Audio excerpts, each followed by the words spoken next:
documenting the collapse of life as we know it, as perpetrated by the global military-industrial complex.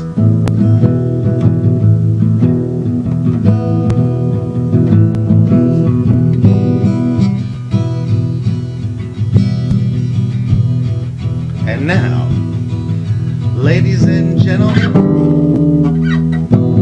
the host of the Ronald Show, Ronald.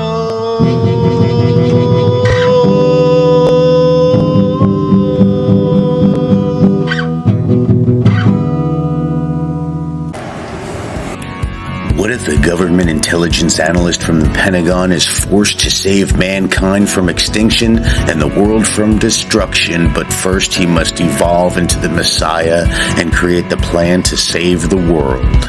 The 21st century Messiah arrives, battles dark forces, and sparks the Armageddon that leads to the apocalypse, rapture, the 2012 pole shift, and extraterrestrial contact. Buy the book today by Ronald Farnham at Amazon and Barnes & Noble. The Second Coming of the Messiah, Book 1, The Awakening.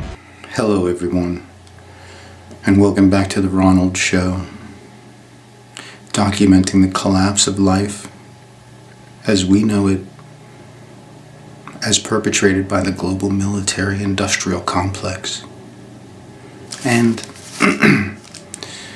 teaching you to be a creditor in commerce. Today is November 1st, 2013, and I think maybe today's the day. Look at this, kids. This is official. I believe now I am a genuine citizen of California. I think this is my ID. Feels like an ID. I know California's not issuing credit cards, but I did went down to the motor vehicles department the other day, and I got a California ID. I've been running around with a Florida ID, which only was able to get me into two dispensaries in all of California. I only tried a few, but with the California ID, look at this. Look at that. There you go. That's me. Go ahead and use the information on there. Get your own ID with my information. Go ahead and start a fake ID of your own based on my stuff. Try and buy yourself a car. Try and get yourself a house. And you see the address there. Just feel free to send me gifts, money, books. I like to read, even software programs. Alright, so it's official. Join the California population, and I guess I gotta read this about, I don't know, following laws and stuff, and obey, and does it say obey? Oh, it says here, your identity is very important to us. Please take a moment to ensure that the information on your driver's license identification card is correct. I hope it's incorrect, because then I can get a correct one and I can keep both of them, and there'll be two of me. Wouldn't that be cool? And then the other me could start a Ronald show, and then there'd be two Ronald shows. Yeah, so I cracked myself up. All right, so now I'm gonna go on down to a dispensary. The local one here, and I'm going to sign up because I still have 6 days left. My prescription expires on November 6, 2013, and then I won't be able to go to the dispensary anymore and get my medicinal marijuana. And by the way, now, as you've seen from the pictures and the video, I'm growing it, living on a farm. All right, peace out, kids.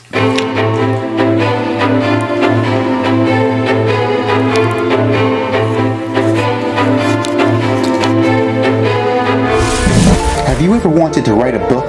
Have you ever wanted to write a screenplay?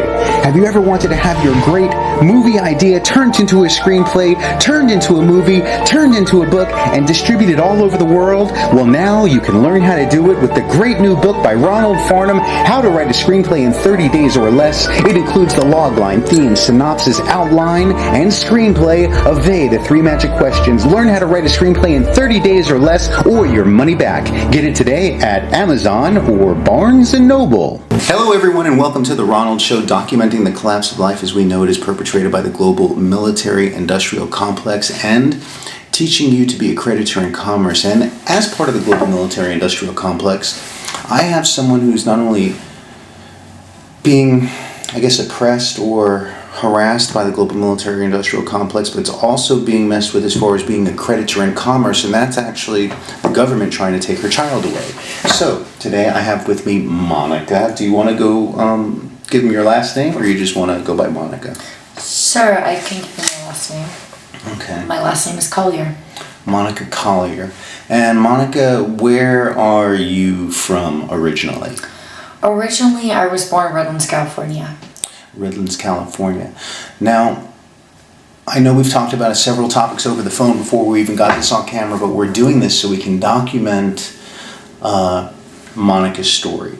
In case anything should happen to her against her will, as I said in the beginning in the introduction, she's being harassed by the global military industrial complex. Now, tell me what's going on with your son.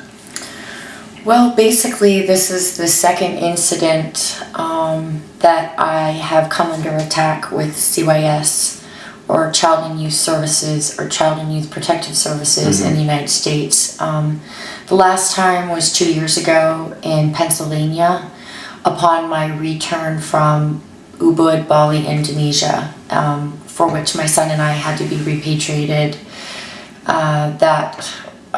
Which I had written a full report to the State Department of the United States after having not one but two of my U.S. passports taken, one at the embassy in India earlier and prior, and then one by a visa agent whose husband was a German accountant in Indonesia. Okay, today is October 17th. 2013. It is a Sunday. It's the evening. Now it's November. Yes, oh my it's gosh, November. it's November. I've lost track of time. I went to 14 schools growing up in the United States. What's today's date? Today's date is November 17th, 2013. And why are you putting yourself on camera? And Well, what are you going to talk about? I'm putting myself on camera after discussing with you about doing a documenting series of incidences and events that have happened throughout my life, probably starting at age 13, that may attest and give credibility to many of the topics and subject matters that you discuss in your show. Well, if you were to classify the subject matter, what would you put it under? The different categories that you would say that you've been involved in over your life, where a lot of it's esoteric information, but time travel, alien abductions, reptilian shape-shifting, government murders, basically, spying, the law being used against you to oppress you, time travel program, Project Pegasus. My grandfather, who I trust that maybe you'll get a chance to meet, is he's now 98 years old. He worked on the completion of the first computer, the designing of the 747. He worked for McDonnell Douglas and the U.S. government. I don't know what extent he did for the U.S. government. And what's his name? His name is Leonard P. Kramer. Leonard P. Kramer. Kramer? Yes. And he's your grandfather? He's my grandfather, and he's the oldest of 4 generations of Kramers. There's my Uncle Lee, Leonard Kramer, who's actually, I believe, a former U.S. Marshal and was captain of LA Sheriff's Department, or acting in a higher superior role for a good many years. And then my cousin Dan, to my knowledge, has worked at the White House, and also for our past governor Schwarzenegger with his wife, and most recently is a political strategist, or I think advisor, or he has a company that a consulting group that is supposed to help and aid people that fall under attack from political or government agencies wrongly. I guess it would be called pushback in a political arena. Now, your family DNA bloodline descends from where? To my knowledge, Germany, part of my lineage is fled Nazi Germany during the Holocaust and posed as Quakers in Pennsylvania. So I do believe I would be considered Jewish ethnicity, Dutch, Scotch-Irish. Any prominent family that you're from or related to? I did have my grandfather gave me a family tree when I was younger in school, and I remember seeing the name O'Keefe on there, Rockefeller.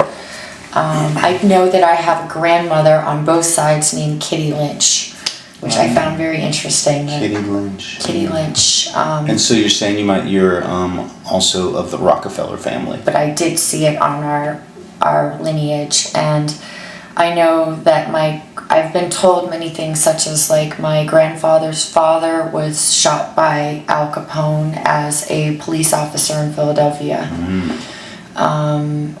I have also been told that my grandmother's grandmother was an Eastern Star. Okay. And perhaps you may get a chance to speak with my grandfather. He has some interesting stories that he tells about his time serving in the U.S. military as a naval officer. And was he a Mason? I don't believe that he was. My mother says that he was not, but I know that my cousins most recently have been doing research on lineage, so they can have my cousins that are, I think they go to Jesuit school, the girls to be able to attest that they are daughters of the American Revolution or of that lineage, to be able to, attest to this. So. Now you have a son, right? I do. How old is he? He's going to be 4 this December 11th. I have a daughter, Zoe, Adriana Groves. How old is she? She is 17. Go on 18. Okay, so and now your second child is a son, and he's almost 4. He's going to be 4, yes.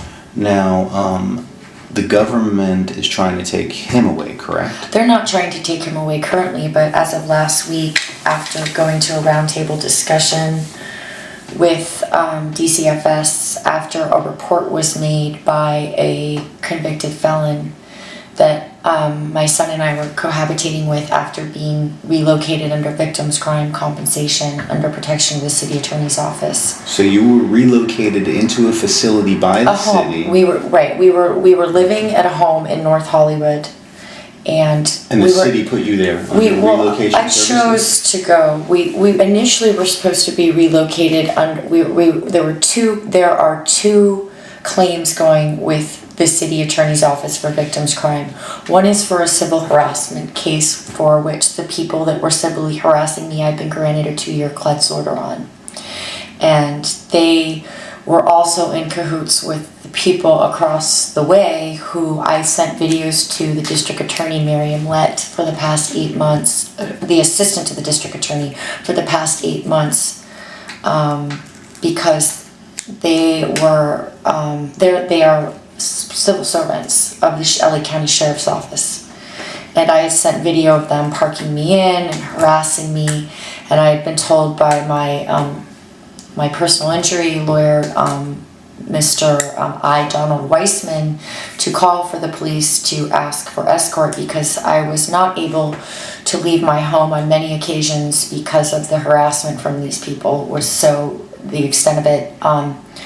I had 2 assault reports on a Miss Renee Outley, who she and her daughter came into my home and hit me and basically assaulted me while I was on the phone with 911. Really? Oh yes, and gave descriptions, and the police never came.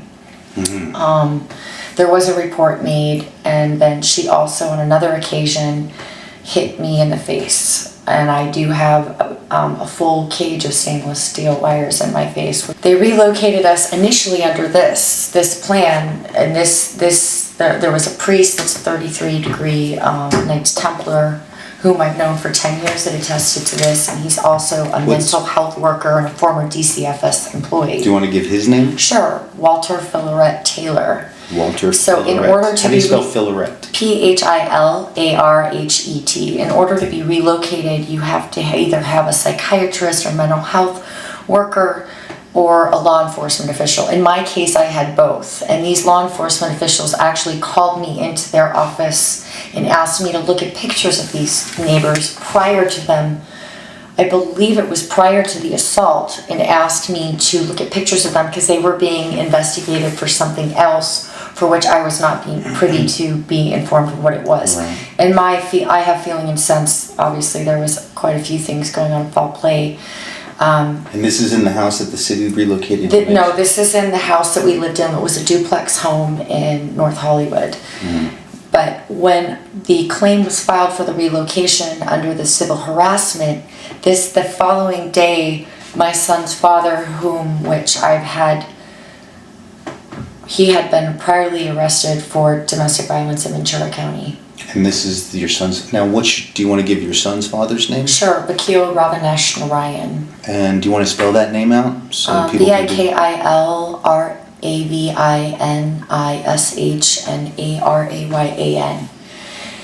Now, where is he from? He is, from what I've been told, he's born in Fiji and he's a naturalized citizen and raised in Van Nuys here for the last 30 years. What kind of a person do you think he is? I believe he's a very, very, very calculated person who has been highly trained in shamanistic ritual, Native American studies. He studied with Cam Young, Arvo Looking Horse, Masai Baba from Africa, and Pilot Baba from India. And I know that he did writing projects in Fiji Islands. He also worked with the Shuar tribe in South America. He's traveled, I believe, with a woman named Blanca Sanchez to Peru. Now, what, to Machu Picchu, maybe? Something like that? Something like that. He's probably into the spiritual centers. Yes. Would you say he's part of, like, maybe the powers that be or the Illuminati? And if so, how? Most definitely he and his three brothers, Atil Narayan, Nikhil Narayan, and Vakil, have been privileged and privy to their father's probably diplomatic immunity. He's from Fiji Islands. And Illuminati often, I feel, my concept of Illuminati is people who are illuminated or understanding of what it means to be illuminated with knowledge. Knowledge to either do goodwill or knowledge to do evil. Mm-hmm. And really having faith in either one is still having faith, and you're going to get what you persistently envision. Well, it's interesting that you say that because they do study extensively and believe in Shiva or Shivism. What is that? That's a derivative or a sector of Hinduism. And Shivism is about devotion like any other religion. So what I have been told, and it's been my experience, is someone who is devoted to Shiva, even if it is the most evil of intention, to the extent of their devotion, these things can be granted. Mm-hmm. So in fact, it seems like it's easier to manifest negative energy than it is to do positive energy. Well, in the world today, often because like goes with like, and polarities and energy and magnetism. Yeah, most definitely people are carriers of light or light workers to say, often have their work cut out for them. Yeah, and this is a work of light. We're here to like bring light to people. Most definitely. Part of the show is also about the powers that be, and I think that there's an alien presence, or not even alien, really more domestic to this planet than we realize, that because I kind of believe that aliens created the human race, and we're hybrid beings with chromosomes that are suppressed. Sure. So we're only showing certain strands of our DNA, and so we appear human, but we have reptilian genes in us, and probably Pleiadian, and all these different DNA strands. Now, have you ever seen anybody manifest a reptilian or some type of chromosome or shapeshift or anything like that? I have seen my son's father, Vakil Ravinesh Narayan, shapeshift on one occasion when we were alone in his then Carlton home in the Hollywood Hills. This is a home that he acquired with some illegal financial dealings. I'm saying this so this is documented, with a $40,000 contribution of illegally collected SSI money by Miss Blanca Sanchez and some other partners. I believe Gaia, a woman named Gaia, may have been a partner in the home, and it was listed under his name. But we were alone in that home, and I did see him shapeshift, and it's kind of funny to see what I saw him shapeshifting, because I've actually never watched the film Predator. Right. But I was at Planet Hollywood once as a child in Chicago and remember seeing the mask that was in that film. And I basically saw his face and beingness shaped into the Predator head. So it looked like very similar or just like Very the similar or Predator? just like the head in Predator. And from what I haven't even seen the film, but what I gather, it was taken in the rainforest. That film was filmed in the rainforest. And if we look back to history and tribal ritual, shamanism ritual, and those icons and imagery of this, Is he a tall, big-statured person? he's about maybe 6 foot or 5'11". He's very slight, actually, very thin. So finish that thought you were saying as what you were just talking about. If you see over history and then in shamanism depictions, what were you getting at? Depictions of reptilians? Well, I feel in sense that the reptilian DNA or that sort of hybrid of alien life form or DNA may manifest in some indigenous tribes or, through other life forms. So I've just noticed that I felt that he was reptilian by the way his eyes would move and some of the features and the way in which he has even spoken to me about how to identify different forms. He would say, this is reptilian, really? This is Pleiadian. Yes. Oh, so he believes in these kinds of things. And what's his most feeling definitely. then? What's his educational background, his spiritual beliefs? His background is he has a bachelor's degree in anthropology from Cal State Northridge. Wow, okay. And I believe he studied in Santa Monica, and he studied at Ayurvedic school in Beverly Hills. Ayurvedic text. Could you give a quick log line about what the Ayurvedic About the Vedas? Sure. I studied Kriya Yoga. I've studied Kriya Yoga now, or yoga for 17 years. Korea yoga? Kriya, Kriya, which is light yoga or the lightning path to enlightenment. It's based upon the ancient Vedas and breathing techniques. And I was in India and I had my Akashic leaf read by a Nadian reader that would be a traditional custom of an Indian person in Kerala, India. And I had my reading done and I was introduced to Vakil in his home in the Hollywood Hills at a benefit for Hamsa Yoga. And the reason I shared with you that I had heard my guru speak at the Ramayana temple in Ventura, in Riverside, after hearing that, I believed that I would have a son and his name would be Narayan. And shortly thereafter, I was introduced to Vakil, and his family does have an ashram sort of community that they keep very veiled. I believe the location used to be down in La Cienega and Comey Avenue, actually right next to where I lived in a studio with an editor. What's an ashram? An ashram is a location or portal or group location where a group of people that are collectively attuned through a common mantra, belief structure, value structure group meet for retreat or through spiritual practice. Oh, okay. Almost like a private church. Yes. When did you meet him? I met him like about 5 years ago, I believe. So around 2008? Yes.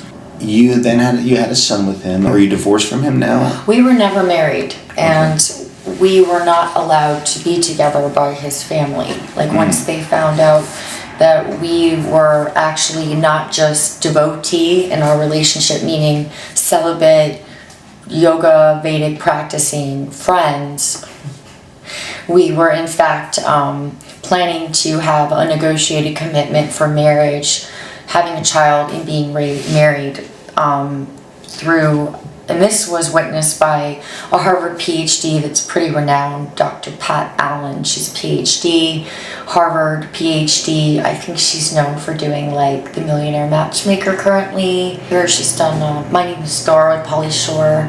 Wow, so Yeah. she's Pretty credible. I think she's knighted.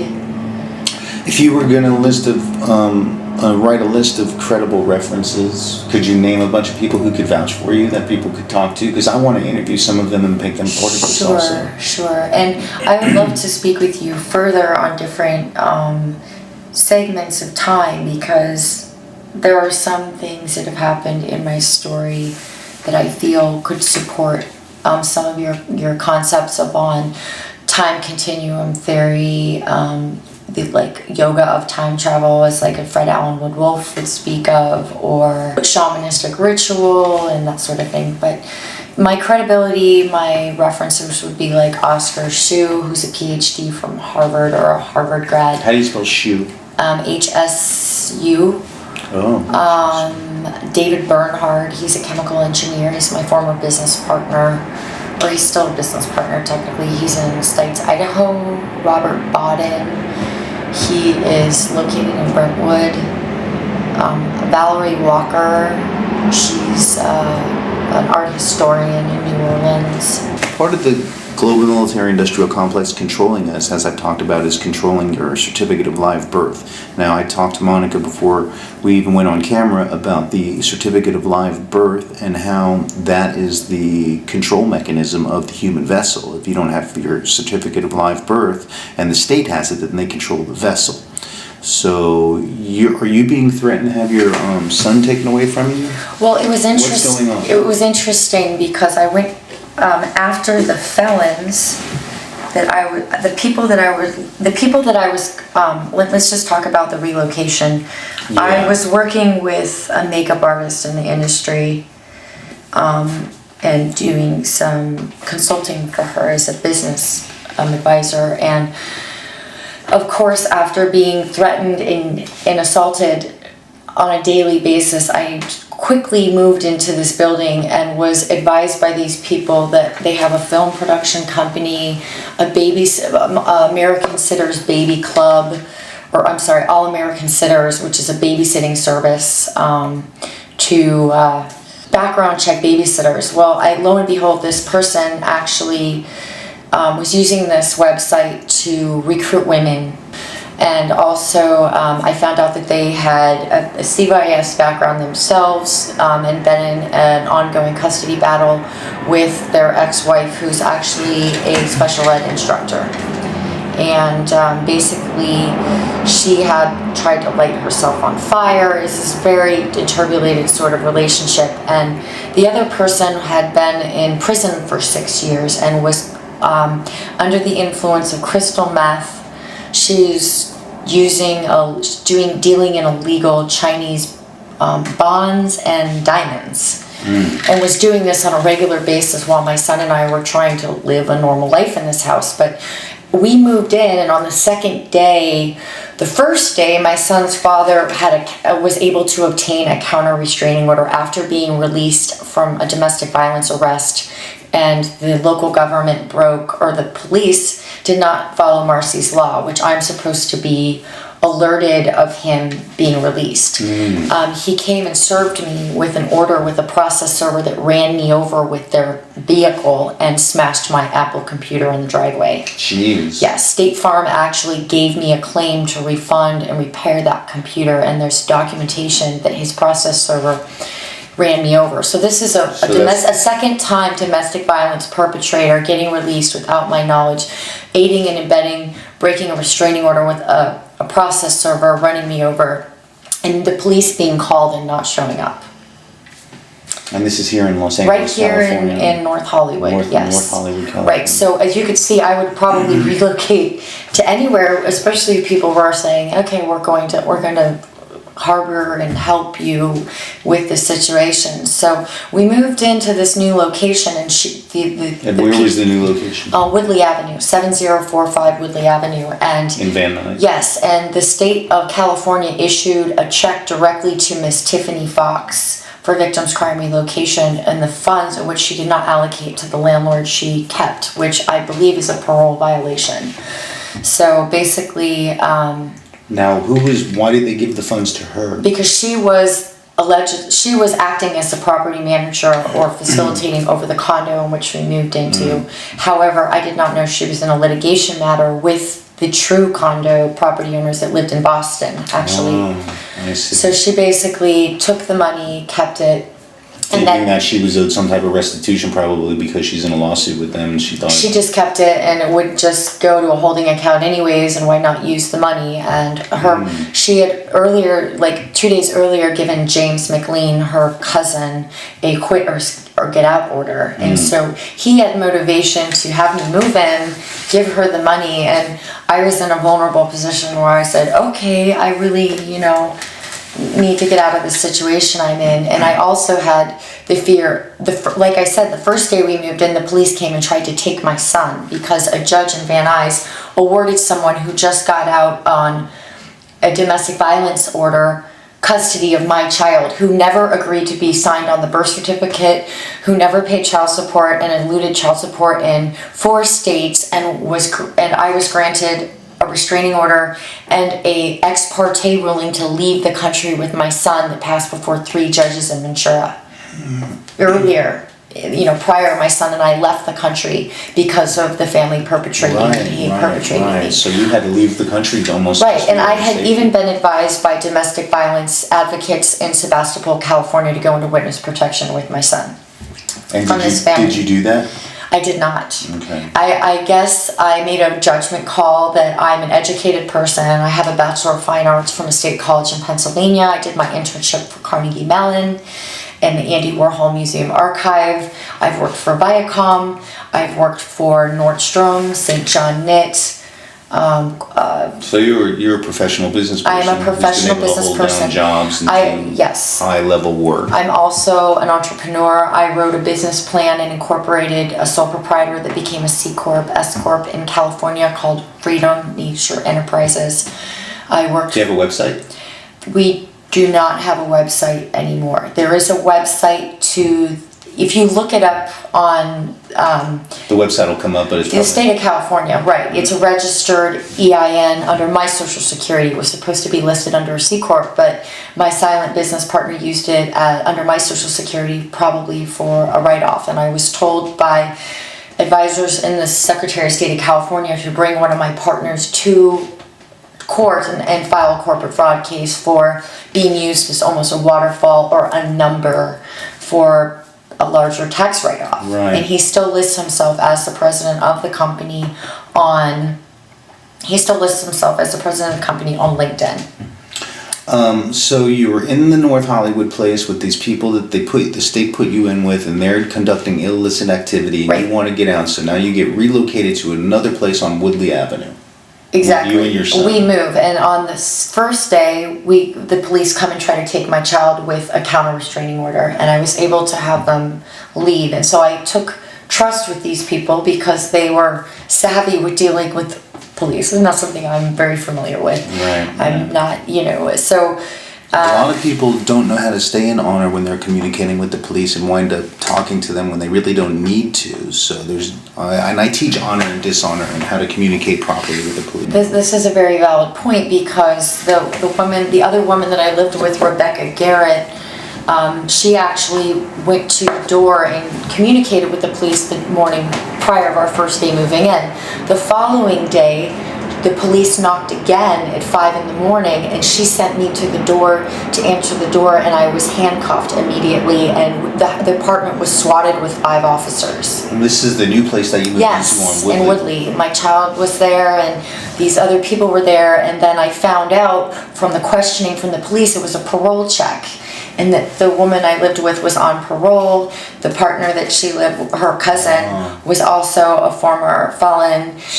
And I was like, this is not an okay place. I immediately called. So now they put you into another bad place with felons. They didn't. They called me and said, we don't suggest you live here. And and I was thinking, like, where else am I going to move? I'm sorry. I have not been able to share some of my other story about the degradation or suppression that I was under coming back from Indonesia or returning back from India pregnant with my son. Prior to that, I was an art director. I had a 1-year contract with Elle Decor and had attained something with my career that I was something that of a sense of accomplishment.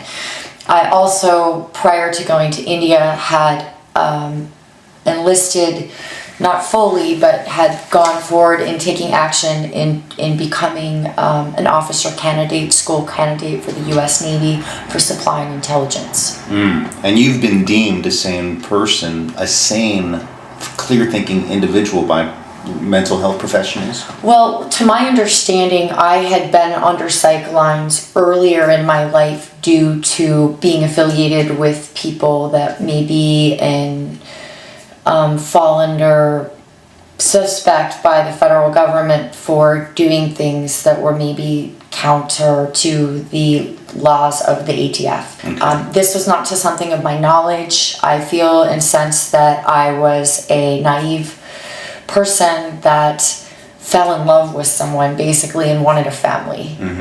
I was suppressed by the psychology institution in Pennsylvania and extorted into saying information that I may know with threat that I be committed to an institution for the rest of my life. So what year did you graduate from college? I graduated from college in 2002. I graduated from high school in 1995. But the point of what I was getting at is when you go and enlist in the military, I believe there's a 8-year window where that if you have any drugs or convictions or any sort of psychological... They do your background They check. do a background check, but after 8 years and you have consecutive of 8 years of working at Nordstrom or assistant to visual director at a fashion company, being married and an upstanding member of society, I believe in Alcoholics Anonymous or the program, oftentimes people are able to obtain high-level positions in the government. I know, in fact, the sponsor that I had for AA actually took my 4-step and wrote a book about it. A story about your 4-step? Right, it's something confessional, and she had me burn it and throw it away, and at the time I was kind of nullified, like, well, that's a funny story. Lo and behold, I'm calling her for sponsorship a few months later, and she's too busy talking to her editors and writers, and out comes Punished for a Purpose. So I know you know who you are. I don't even need to say the name because it is a program of anonymity, but it is not. It is not. What do you think that AA... do you think AA, certain branches, have nefarious things going on behind closed doors? I most definitely do. Like what?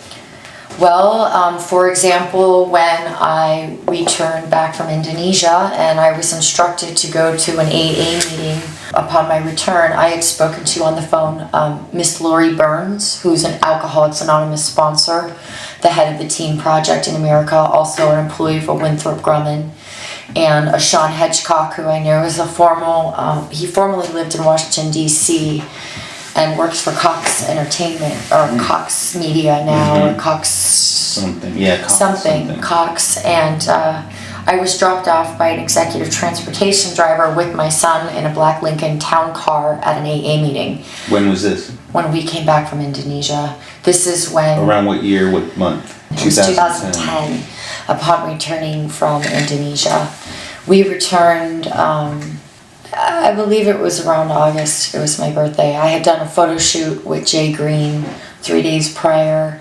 Vakil Narayan had called and threatened Jay Green with lawsuits, and also had been making a triangle with a State Department employee, Costner, a family lawyer who's the head of the Bar Association in Santa Cruz, Michael Cougar, and... How do you spell his last name? Cougar.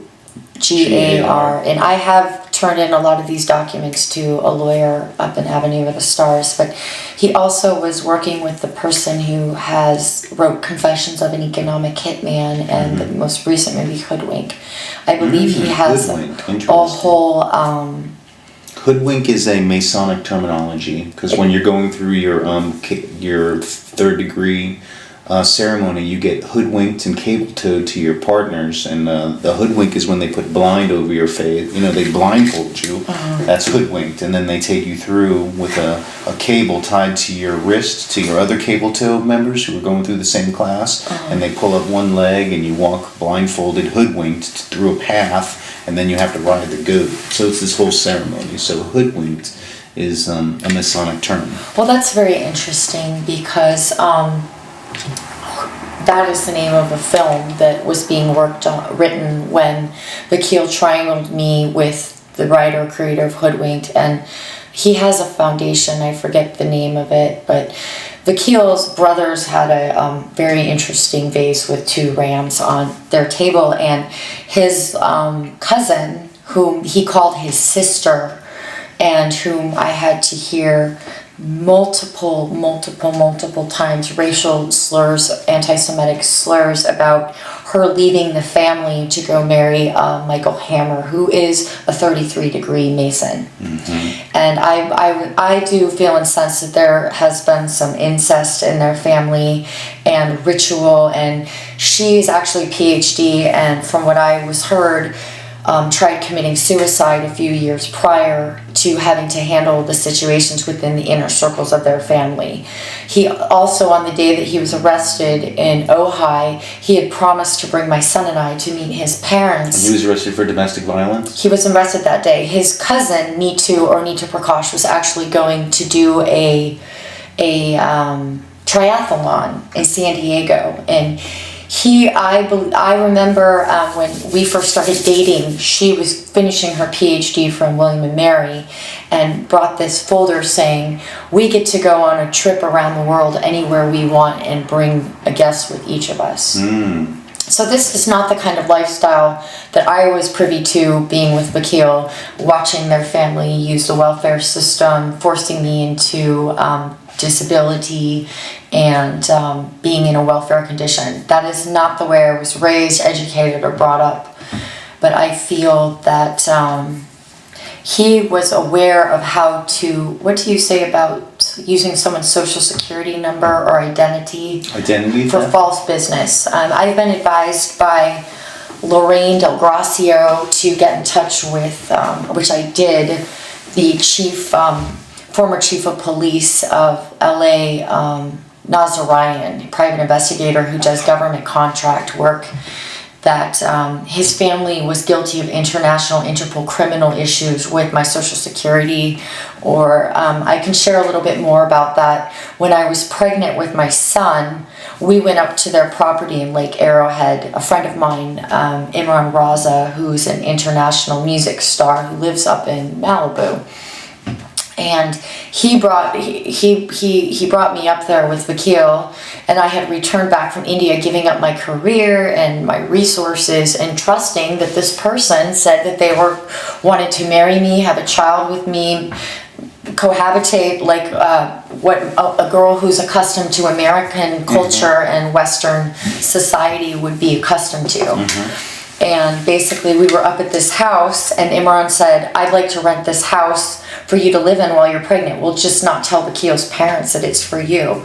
The following day, they had it rented out to someone named Monica Collier, who is a retired naval officer that had a trust fund. This is what I was told by Vakil, and he... in the meantime, I relocated to Ojai and was not able to go to that property again. And Vakil had written multiple hip-hop songs saying that they were rearranging Nature's signature, which is my pen name, MMC Nature. Interesting. Do you think that they were using your social security number to create false IDs to maybe launder money through rental agreements or something like that? It could have been rental agreements or more something or on the international level. I kind of feel incensed with the fact that my passport was taken by a visa agent whose husband is a German accountant, and the fact that there's a film made it's listed on IMDb naming me as an actress in it called The Watermelon Heist. Really? Yes, I've never seen it.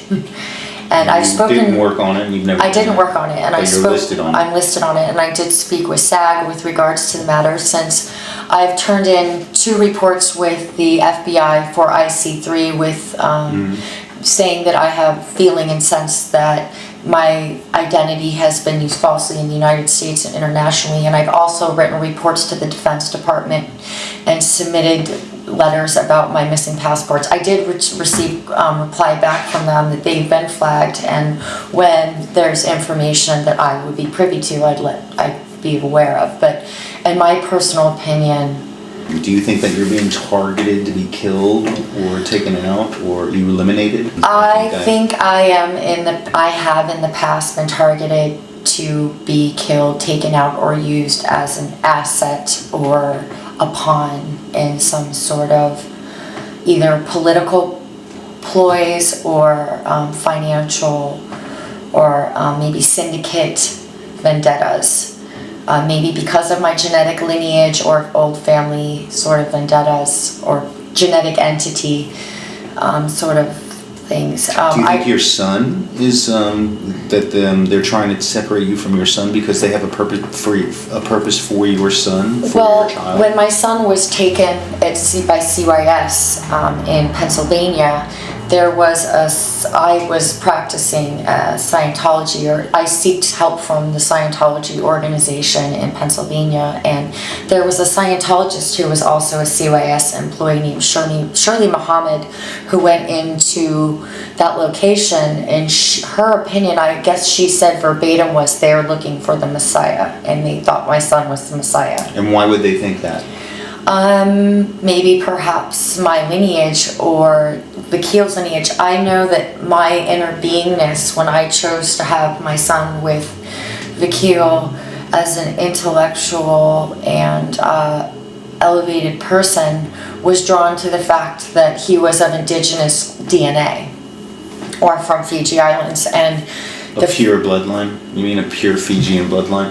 Maybe a pure bloodline, or a bloodline that would have genetic variations that would be different than other children on the planet. Meaning, I don't know how many children out there are that are German, Dutch, Irish, French, Canadian, Czechoslovakian, American Indian, and Fijian Indian. To me, that would seem as rare mix or diversified. And interestingly enough, my son's pet name is Kalki, and my son's father's last name is Narayan. And if you Google Kalki Narayan, there is an underground website, an international underground website with upwards of 10,000 members, and it's titled The Resistance. And how does Kalki Narayan relate to that? That's the name of the website. It's called Kalki Narayan. If you Google Kalki Narayan, this website comes up on Google. How do you spell it? Kalkinarayan. That is not his birth name that is listed on his birth certificate. I feel and sense that there was definitely some foul play when I was in Indonesia. When my passport was taken, my son's visa was separated from mine, and I made such... I am a pretty traveled person internationally, and I think that anyone who would have been in my situation that had not been as well traveled that I am, and I guess would say intelligent as far as survival internationally or maneuvering within, communicating within government agencies, would not have been able to survive what my son and I went through when we were in Malaysia and Indonesia. Why? What happened in Malaysia and Indonesia? Well, when after we had the ex parte ruling, I was in Ubud working, and Vakil came over.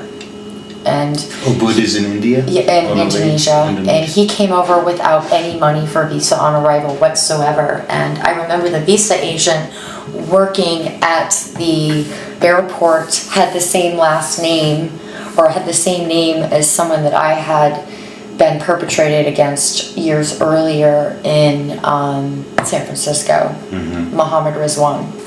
Okay. And Vakil showed up at the airport. I had to pay his visa on arrival, and a few days after he arrived, I flew to Malaysia with my son to get a legitimate tourist visa, because some people that stay in Indonesia make bargains or deals with visa agents to stay longer or whatever. But I had a child. I followed the rules of international law and passport law, and I legitimately went to the other country with my son and obtained a proper tourist visa with a real social sponsor. While I was over there, my bank card was shut off, my Chase bank card was shut off, and my telephone contact was shut off.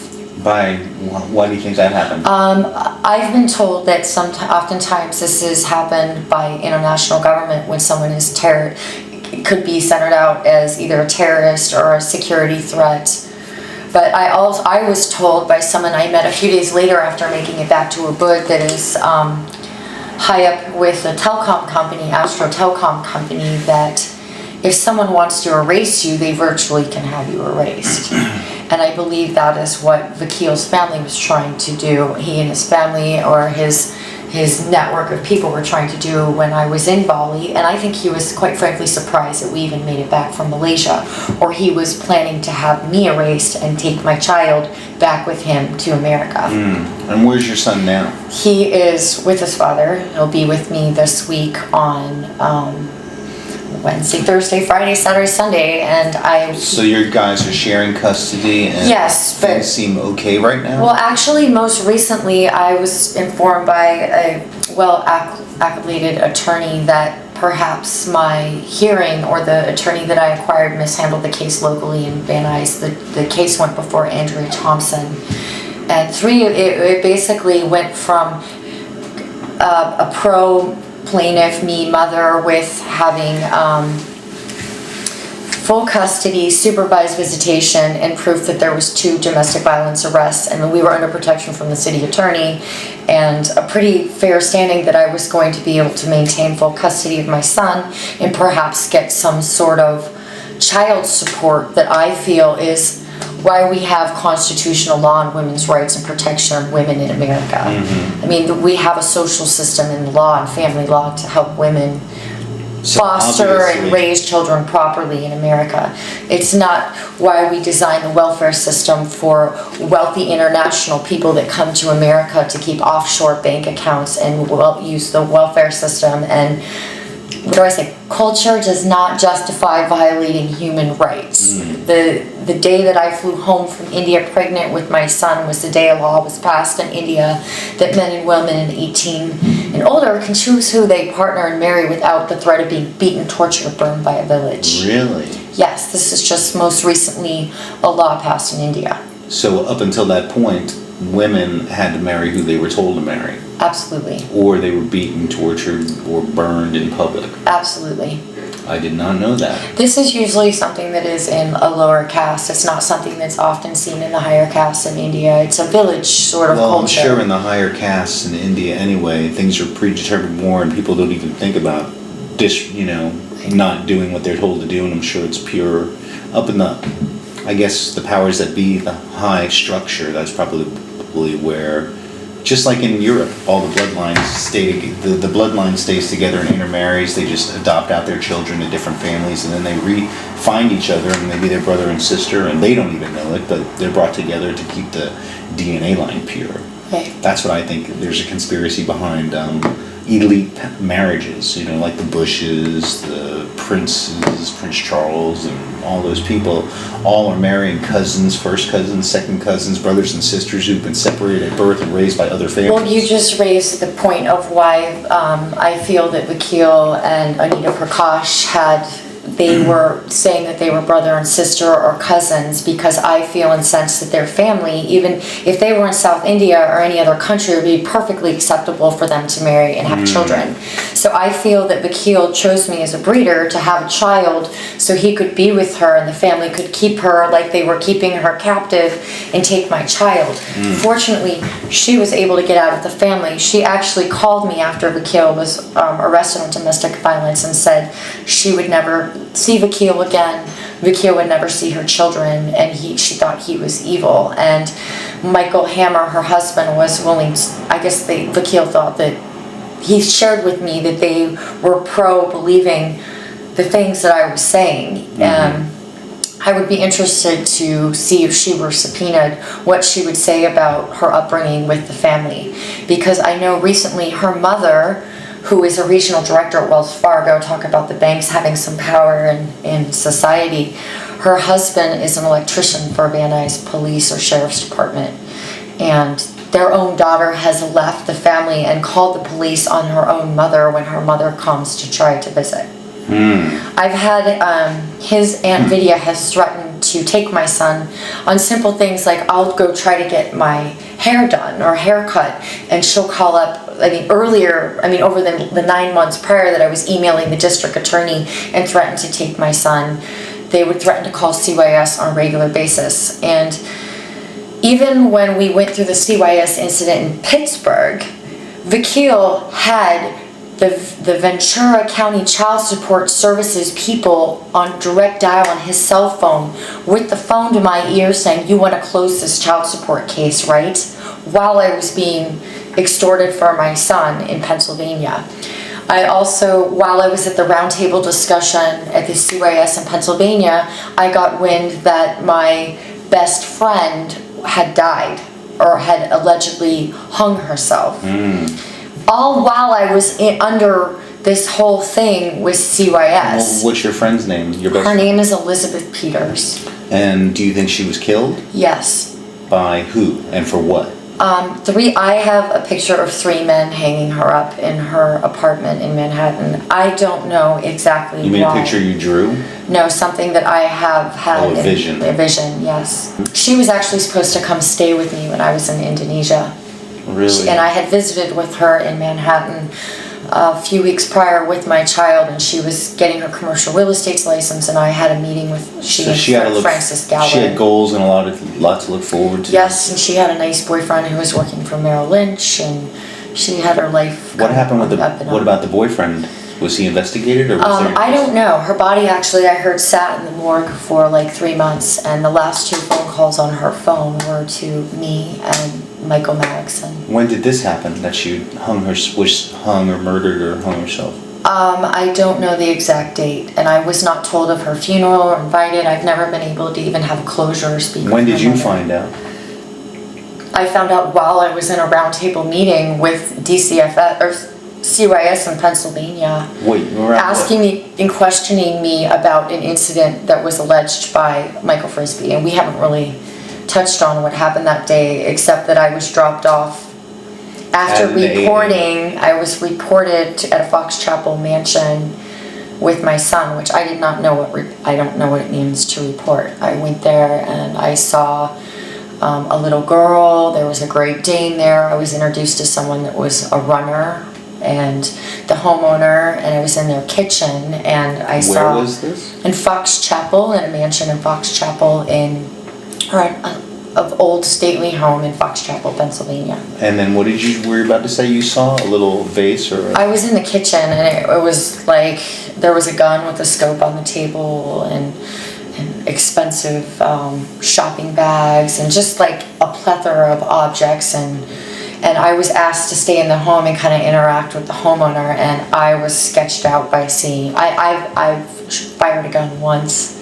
An over-under Beretta shotgun out in the middle of Miles City, Montana. It was a really innocent sort of like skeet shooting thing. So I'm not trained in any sort of weapons or artillery, and I was at this location and I was with my baby, and I just said, I want to get out of here. This isn't comfortable for me. This isn't anything I'm familiar with. And you were brought there by people from... I was brought there by an executive transportation driver from Washington, D.C. that actually repatriated my son and I to America because my son's father would not take responsibility to us coming back to America. He was busy working with a woman named Gaia and Blanca and leading a double life and having someone named Megan Collier live in their property of in Lake Arrowhead. I see, and maybe that Megan Collier, he was telling the cousin or his girlfriend that she was who she was, but yet he could refer to Collier. I know that he was at Indian Reservation Casino with multiple of his family members, and he called me while I was on the East Coast with my child on his birthday, taunting me, saying that he was having a meal at the casino, which to me is an indicator of some sort of money drop or some sort of pattern that they were involved in. And he said, well, Megan Collier's up at the house and she's drowning in the Collier misery. And I didn't really say my other side of the family that I was adopted into when I was 18 months old was my adopted father, Mark Francis Collier, who's vice president of a medical supply company, Handguards of America. He formerly worked for Hoffmaster Paper Company and Scott Paper International. So the bloodlines and the ties run really deep, and they can get really convoluted with the powers that be, the puppet strings that are going on, the people that are being manipulated like you or being harassed. Well, I mentioned my adopted grandfather was vice president of marketing for Standard Oil before it became the BP. And I watch the news periodically. I don't oftentimes like to watch it, but where people that are children of law enforcement, government officials can be targeted or used as pawns, political pawns. And you talk about this Social Security. I talk about the certificate of live birth is used to control the human vessel, and it's sold on the international banking market by the governor of the state. And then there's your grant deed for your home, and if you don't have control of that, most people have their certificate of title, so their home can be taken away. If you don't have the manufacturer's statement of origin for your automobile, your car can be towed. And so all of these things, and the Social Security number is basically all capitalized fiction account. Your capital first letter, lowercase, rest of the name is your birth certificate name, and that's a corporate entity. And then your Social Security number name is an account that's set up through the Social Security Administration, and that creates another business account. And those are the two corporate fictions that you interact in commerce with. So once you learn how to take control over those from a proactive standpoint, where your corporate fictions are securing all of the documentation that gives you title and control to your human vessel, your property, and your land, and I mean property by cars, automobiles, and anything that you want to control that you don't want taken away from you, and your child. Parents don't understand that they need the certificate of live birth in order to control the vessel of their child, or the state can take it away and take control over you. Right, and I wanted to make a statement that the fact that the situation I went with the CYS issue in Pennsylvania, just to pick it up where we left off with where I was dropped off by the executive transportation driver with my son to an AA meeting where there was a retired naval officer there. I believe he was showing me an interview of Charlize Theron, like a 20 or 60-minute. It was some very epic interview. It was playing on the television, and Michael Frisbee was there, and I had seen him in 2 meetings prior because I was asked to order to go to meetings, 40 meetings in 40 days by Lori Burns. And when I saw him there prior, there was a speaker talking about working as an undercover law enforcement investigator and all the drugs that he had done as an undercover. Acid, angel's dust, LSD. I mean, he was giving these horrid war stories of just being blasted out of his entire mind working as an undercover. Right. And I have to do the drugs when you're doing the drug deals as an undercover officer, or they don't believe that you're an undercover officer. But the media paints a picture that these officers won't do.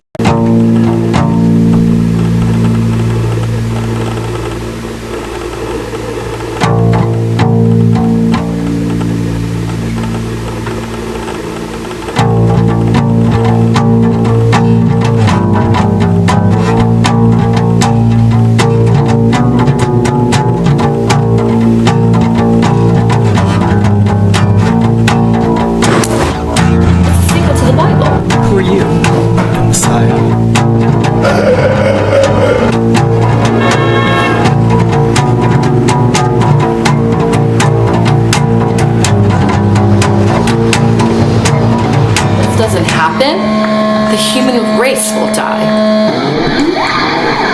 Oh, really?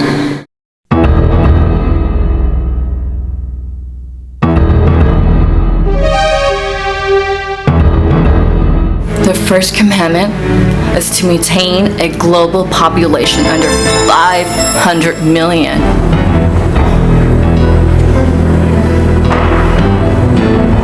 Do you know what that means? It means 6.5 billion people are going to die at the hands of the Illuminati unless we stop the Iranians from detonating that dirty nuclear bomb at the Hollywood and Vine train station. The Iranian suicide bomber cell is located at the Vibe Hotel on Hollywood Boulevard. This isn't Scooby-Doo.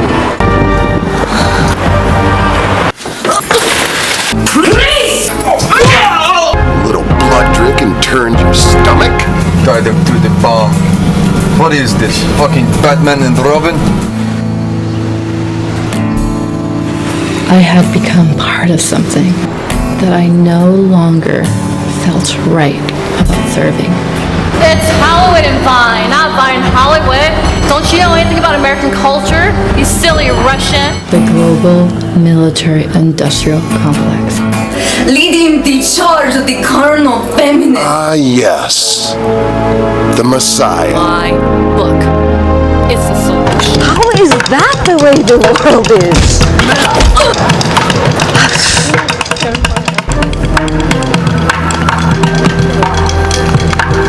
Traitor. Who are you working for? If I was cartoon character, I'd be Woody Woodpecker.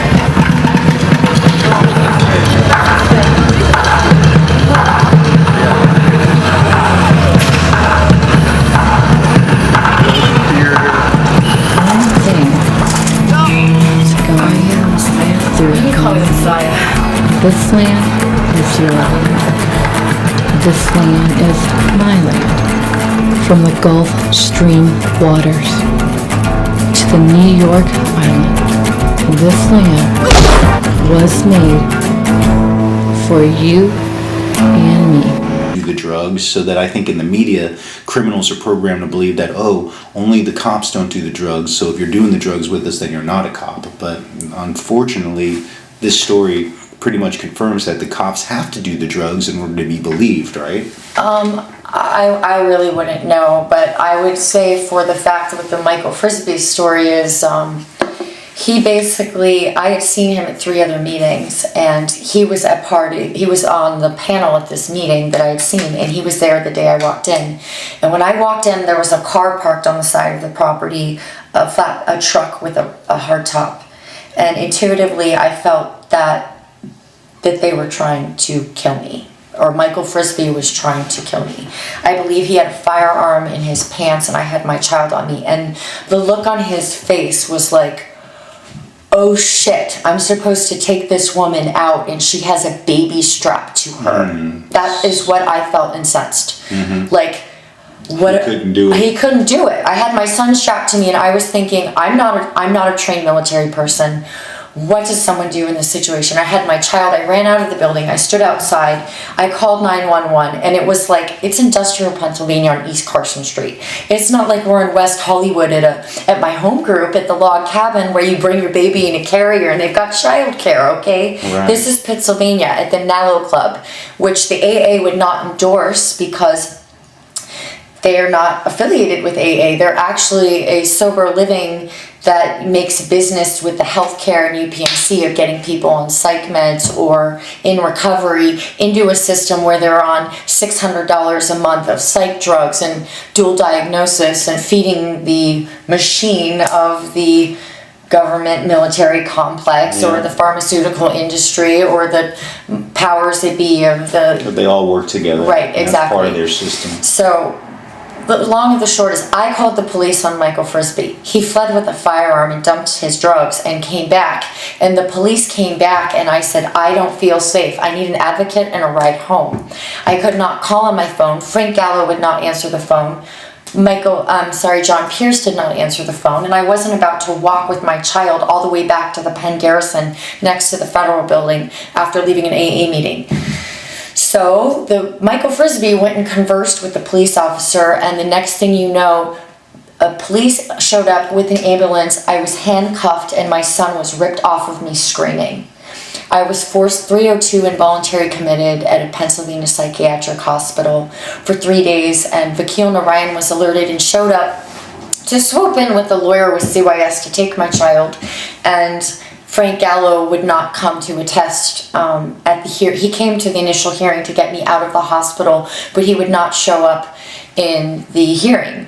I know the Judge McVeigh, I know the woman that helped get him appointed. I was actually working for her at a time as a caterer for a banquet hall and a bartender at her bar. And thanks to kind people in the Rotary Club and that helped me put me up, I was able to work as a box opener at Burlington Coat Factory while forcibly drugged on psych meds. That's a long haul from being a A-list designer working for a major fashion company or groomed to be a radio announcer for Viacom, or someone that has, high-level intelligence to be an art director. To be drugged and made. Yeah, and at the same time, I was being offered a job to be the marketing director for Brick House Water in Baltimore, Maryland, for which I have letters to attest. And the person that offered me the job, to my knowledge, was part of an agency that was around for the Navy prior to the Central Intelligence Agency. And I shared with you that I had enlisted to go into the Navy. I never fully did. When I came back pregnant with my son, my recruiting officer, Lieutenant Rystrom, thank you, called and screamed at me over the telephone. And Damien Snary, said, why don't you come to your physical? And I actually called him and said, I'm sorry, I'm pregnant. I don't think I'm going to be able to go in. That's, as they say in AA, that's my story, and I'm sticking to it. Well, you actually, even before you were going to go into the Navy, at a young age, you were part of another program that was part of the Department of Defense. Do you want to talk about that a little bit? I can talk about it in a sense that I might have a feeling and sense or an idea that I was part of the program. I can't officially say that I was. I can say that I was listed and gifted and talented in kindergarten by Mrs. Maysine at Sutter Elementary. And what elementary? Sutter Elementary in Antioch, California. Okay. Sutter Elementary in Antioch, California. Yes, and that's when my IQ testing began. I had speech impediments, and I guess I had a high IQ. I was having stuttering. That's natural for some kids. I've seen a lot of kids grow out of that. It happens at an early age. And right. It's just a matter of learning how to handle thoughts, because when you're thinking so fast, you're trying to get it all out, and thoughts keep coming, and the mouth can't keep up, and it goes back and pauses. Right. I found it so amusing that we used to listen to William Tell Overture by Rossini while we were cleaning up, and we would do a cheer like this. Astro's bag has a big surprise. Open your ears and open your eyes. I still remember that so much because Astro is actually the name of the telecom company in Malaysia. It's one of the biggest telecom companies in the world. And this school was in California, though. This was in California as a little girl. It was almost like a command phrase or programming. I guess something else that might reaffirm this sort of concept or idea is the fact that I went to 14 schools growing up. So you moved around a lot. And there was a home that we lived in, was Crystal Lake, Illinois. I later was in a home years later while I was in college in Pennsylvania that was identical to the home. Oh, really? So an identical home from Illinois to Pennsylvania. Yeah, like the color of the carpet, the window coverings, the wallpaper, everything. So you got moved from one house. Do you remember moving from one place to the other? Or did you just wander No. I was actually at a party of my boyfriend that I was dating at the time. His father was vice president of KDKA, the oldest public radio station in Pennsylvania, an Air Force military pilot. And my boyfriend he went to military school at Kitski in Pennsylvania. So I was getting that project Pegasus. Right. Well, what makes you think maybe you were part of that? Well, when I was, my parents were divorcing and I was 16, I was told that I needed surgery. I wore braces for like 5 years. And I was told that I needed this surgery, and it was performed by a naval surgeon who worked ahead of the dental program at Northwestern, Dr. Brooks. And I had a full cage of metal wires put in my face when I was like 16. That was supposed to be for like TMJ. It could be. I mean, it's called a lower osteotomy. But and the wires are still in? Yeah. If you did an x-ray, I'm like a walking radio tower, essentially. So he did that surgery when you were, how old were you? I think I was 16. My face swelled up. I don't know if you ever saw that movie Mask. Yeah, I basically look like the guy in Mask. The Elephant Man head? Yeah. What's his name played that role? The guy from Eric Stoltz. Eric Stoltz. Right. Before that, as a child, as far as time travel goes and Project Pegasus, do you have any memories of anything happening to you as far as, I don't know, control over your body, jumping through time, going to alternate realities or anything like that? I was in a gifted and talented program that I was the only participant in after school.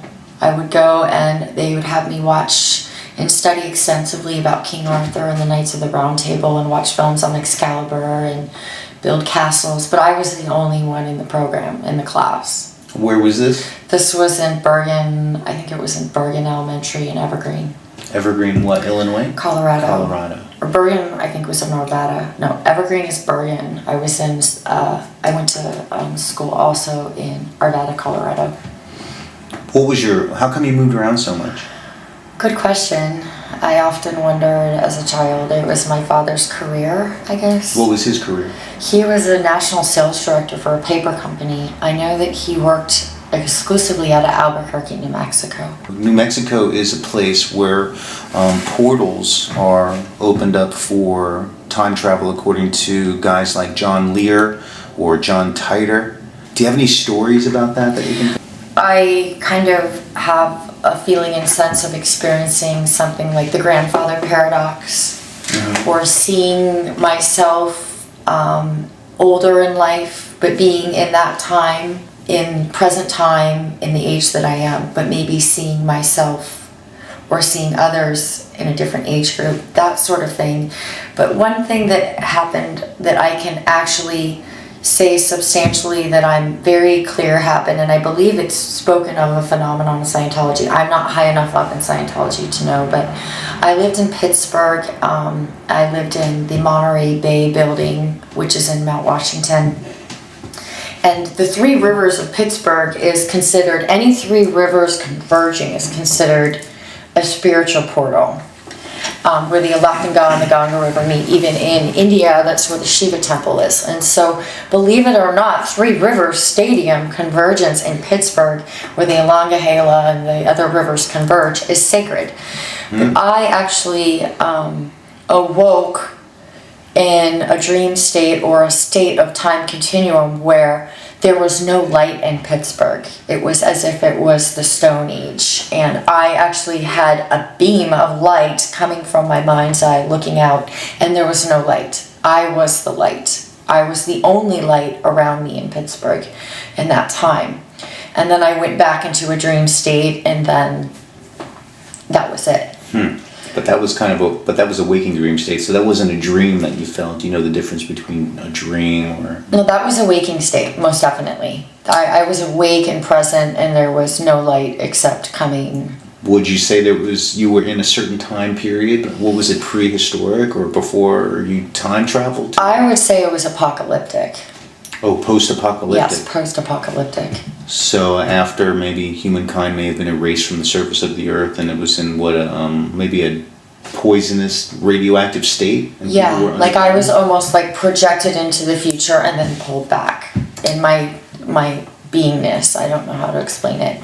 Because I almost felt like, wow, this isn't right. This is kind of scary. I have a feeling and sense from my spiritual journeys that my soul or presence is quite ancient. What's your situation right now with your son, you? What are you trying to get done as far as your own safety, your career, where you're headed, what you want to do, what you think might happen to you? Things like that. Well, my own safety right now, I recently became SAG eligible. By the grace of God, I feel like Sally Field's holding my union sign, because I was put into this plug of being labeled someone with a mood disorder, disability, couldn't handle my own money. I'm also a person that wrote a business plan with a Harvard-Stanford business writer. So right. somebody's attacking your credibility. Yeah, absolutely. And I did work with a solar company called eVillage Solar, and my mentor paid for me to go to India. He bought a $1,300 plane ticket, and I was like, oh, goody, I get to go to India. Why would you want me to go to India? He said, oh, when you're a millionaire, I'll buy you, you can buy me a nice Indian dinner. Well, when I went to India, I came back, and the solar company that I was consulting for, that I never received any money for, that I have all signed NDAs, who I was threatened by actually, did a $60 million licensing deal with Walmart on a product that I helped promote with some collective people at the Emmys, and they did the solar panels for the Emmys, and had a table, and we brought the product, and yeah, so. What was that product? The E-cell battery. The E-cell battery. What's the E-cell battery? It's a rechargeable battery. I see. And you developed that? I didn't develop it. I did PR for the solar company that developed it. To get it, I think it was like on Bill Nye the Science Guy and a couple different programs. But what really concerned about me wasn't necessarily the monetary value or the claim to fame or the valuable final product from the work and the meeting of making the connections, helping further something along, was the fact that I was threatened by the CEO of the company that said, I have people that are on the federal I have feds that are on my payroll for my company, and they will F you up. Who said that? The CEO of that company. What's Shane that? Shaw. Shane Shaw, and what's the name of that company again? E-Village Solar. E-Village. I believe they're might be within. They're in a litigation or lawsuit with a solar company in Maryland called Liberty Solar or something. Yeah. Currently, my he goes to Montessori, and he goes to kids club like other kids on a weekly.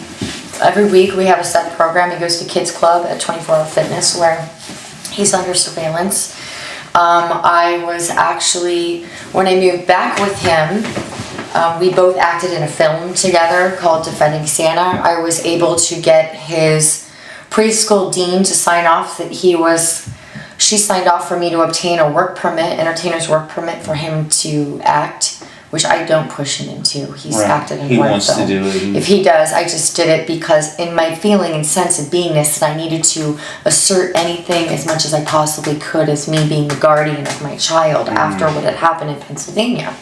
So I had the dean, Mrs. Kamara Sunflower, sign off that he was well adjusted and I was a good mother. Obviously, if there was any suspect that I was not mentally sound or my son was being abused in any way or not in a healthy, happy environment, she would not have signed off. I had his family care practitioner, Lisa Zelander, sign off on his well-being. She's also my family doctor and saw me multiple times since coming back to California, never recommended any psych drugs. And I even mentioned to her that I had been diagnosed with a mood disorder and that did she recommend anything? No, she did not. And this is all this year? This was all in the last year and a half. During 2012, 2013. Right. And I was emailing, at the same time, I'm under suppression from these neighbors that were harassing me, but at the same time, I was able to acquire a job at Pier 1 and a job driving for Uber and acting as an actress and doing background work. And I've now become SAG eligible, and I joined a producer's workshop because I'm writing a screenplay and I have a soundtrack, and I'm the director of the Music for Peace organization, and I was advised to join Go out and understand the way the movie and television and production industry work, because I had only worked as an art director in print and not in production for film. Support, I think, is important when you're going through some type of oppression or suppression. If you wanted anybody who was going through similar suppression, maybe mothers in trouble, or if you want people that wanted to join a cause with you to help coalesce so you can keep in contact, do you have an email address or a website or a phone number or something where that you feel safe for people to contact you at that you would want to use? Sure. I have many ways of being contacted. I have my phone number. It's 323-420-9123. I have multiple emails, mmcnature@gmail.com, mstaraugustine@gmail.com. I have Monica at the musicforpeacefoundation.org. My Facebook page is MMC Nature M. Collier. And you can also find us at musicforpeacefoundation.org. There was a website up that my son's father created called Multi-Platinum Artist Network, but when the knowledge report was written about that and it was brought to There was a cease and desist letter written by an attorney here locally, Len Comden, to a fashion company because I did spend a year designing a clothing line, or actually 6 years developing, but a cease and desist letter was mailed to the head designer. At the same time of the cease and desist, I can say that I have a brother that's a certified financial analyst. The state of California paid for him to take his boards, and he has a wealth management company that he established called Tortoiseshell Investment Council. And I have reached out to my brother extensively over the years, asking for business support. But what I've learned from him, being he's a financial analyst, is there most definitely is a plan. Or a drive to a one world government or universal sort of commerce. I myself tend to be an optimist and believe that this sort of oneness could be something that could be a positive, sort of peaceful drive towards universal consciousness, culture, and love on the planet. They could be fostered by some sort of outside intelligence. Do you think that outside intelligences then are in a protective mode where they might not let things go too far, so that our humanity isn't destroyed and our planet isn't wrecked? Absolutely. My feeling and sense is like people experience God in different time continuums and cultures as to be their God. But in a universal God and humanity and consciousness, it's a feeling of purity and goodness. And I feel and sense that time is almost like vertical and flipping over now, in a sense that ancient religion or Enochian language or technology could almost be translated into ancient texts, into modern texts. Like, I actually did my thesis, I wrote a thesis at Indiana University, Pennsylvania, about human-computer interface and the Turing test in man versus nature, meaning nature being natural intelligence or extraterrestrial intelligence, in my opinion. And I feel and sense that even like Shakespeare or our creating and moving masters of our history were infused with this sort of intelligence. Otherworldly intelligence or other dimensional intelligence? Dimensional intelligence, which could be also translated to seemingly high technology or just high consciousness development. I was in Indonesia at one time, and I was invited to something called the Temple of Heaven in a rice field. Wow. Yeah, and I was invited there by telephone by some people, and I went once, I went twice, and I couldn't quite make the party or the meeting, but I did make it one time. Where in Indonesia? In Ubud. And I made it there, and there was a group of beings or individuals, and they were, I guess, translating holographic sound. She said in holograms or sounds or chanting or pitches and tones that would almost be healing or aligning of one's chakras, consciousness, or feeling. Like, that's what I'd like to say for like Music for Peace or EMP or Experience the Music Project, that we actually have the power through energy to create sound and attunement and consciousness that could shift the consciousness of the planet or the beings on the planet to positive, loving, creating, harmonious existence amongst all on the planet. And through my study, I have learned that the music that we're listening to today is actually off tone from the true healing tone that we ought to be listening to music at. Have you heard about that? Like the certain microhertz per second that they've stepped it lower or higher to change its pure frequency so that it's more destructive instead of healing? Absolutely. I've been told that is more of the darker hand of some of this illuminous knowledge. And it can be used for mind control or making money or programming for war. If you were to list the hierarchy of power of the powers that be and the Illuminati of names, families like Rockefellers, DuPonts, etc., where would you start at the top? Even Pleiadians or other off-planet races or hybrid beings. If you could list the top powers that be and work it down to where we get to the masses, the human, the 6 billion people or 7 billion people on the planet as the bottom of the pyramid structure. Start at the top. What would you think represents the all-seeing eye at the top of the pyramid? Right now, most likely China. China? As far as controlling powers that be on the planet? We can all go online and Google these families, and it's pretty common knowledge, I feel. But I feel in the sense that there has been a deliberate plan by the Illuminati or the certain powers that be, but there's a counter movement through the ancient arts, or like Chinese medicine, for example. Chinese medicine and the language or the communication of it on the planet and within countries, like a few years ago, was one of the untouched dialogues for people to communicate intelligently without censorship. Native American culture being one of them as well.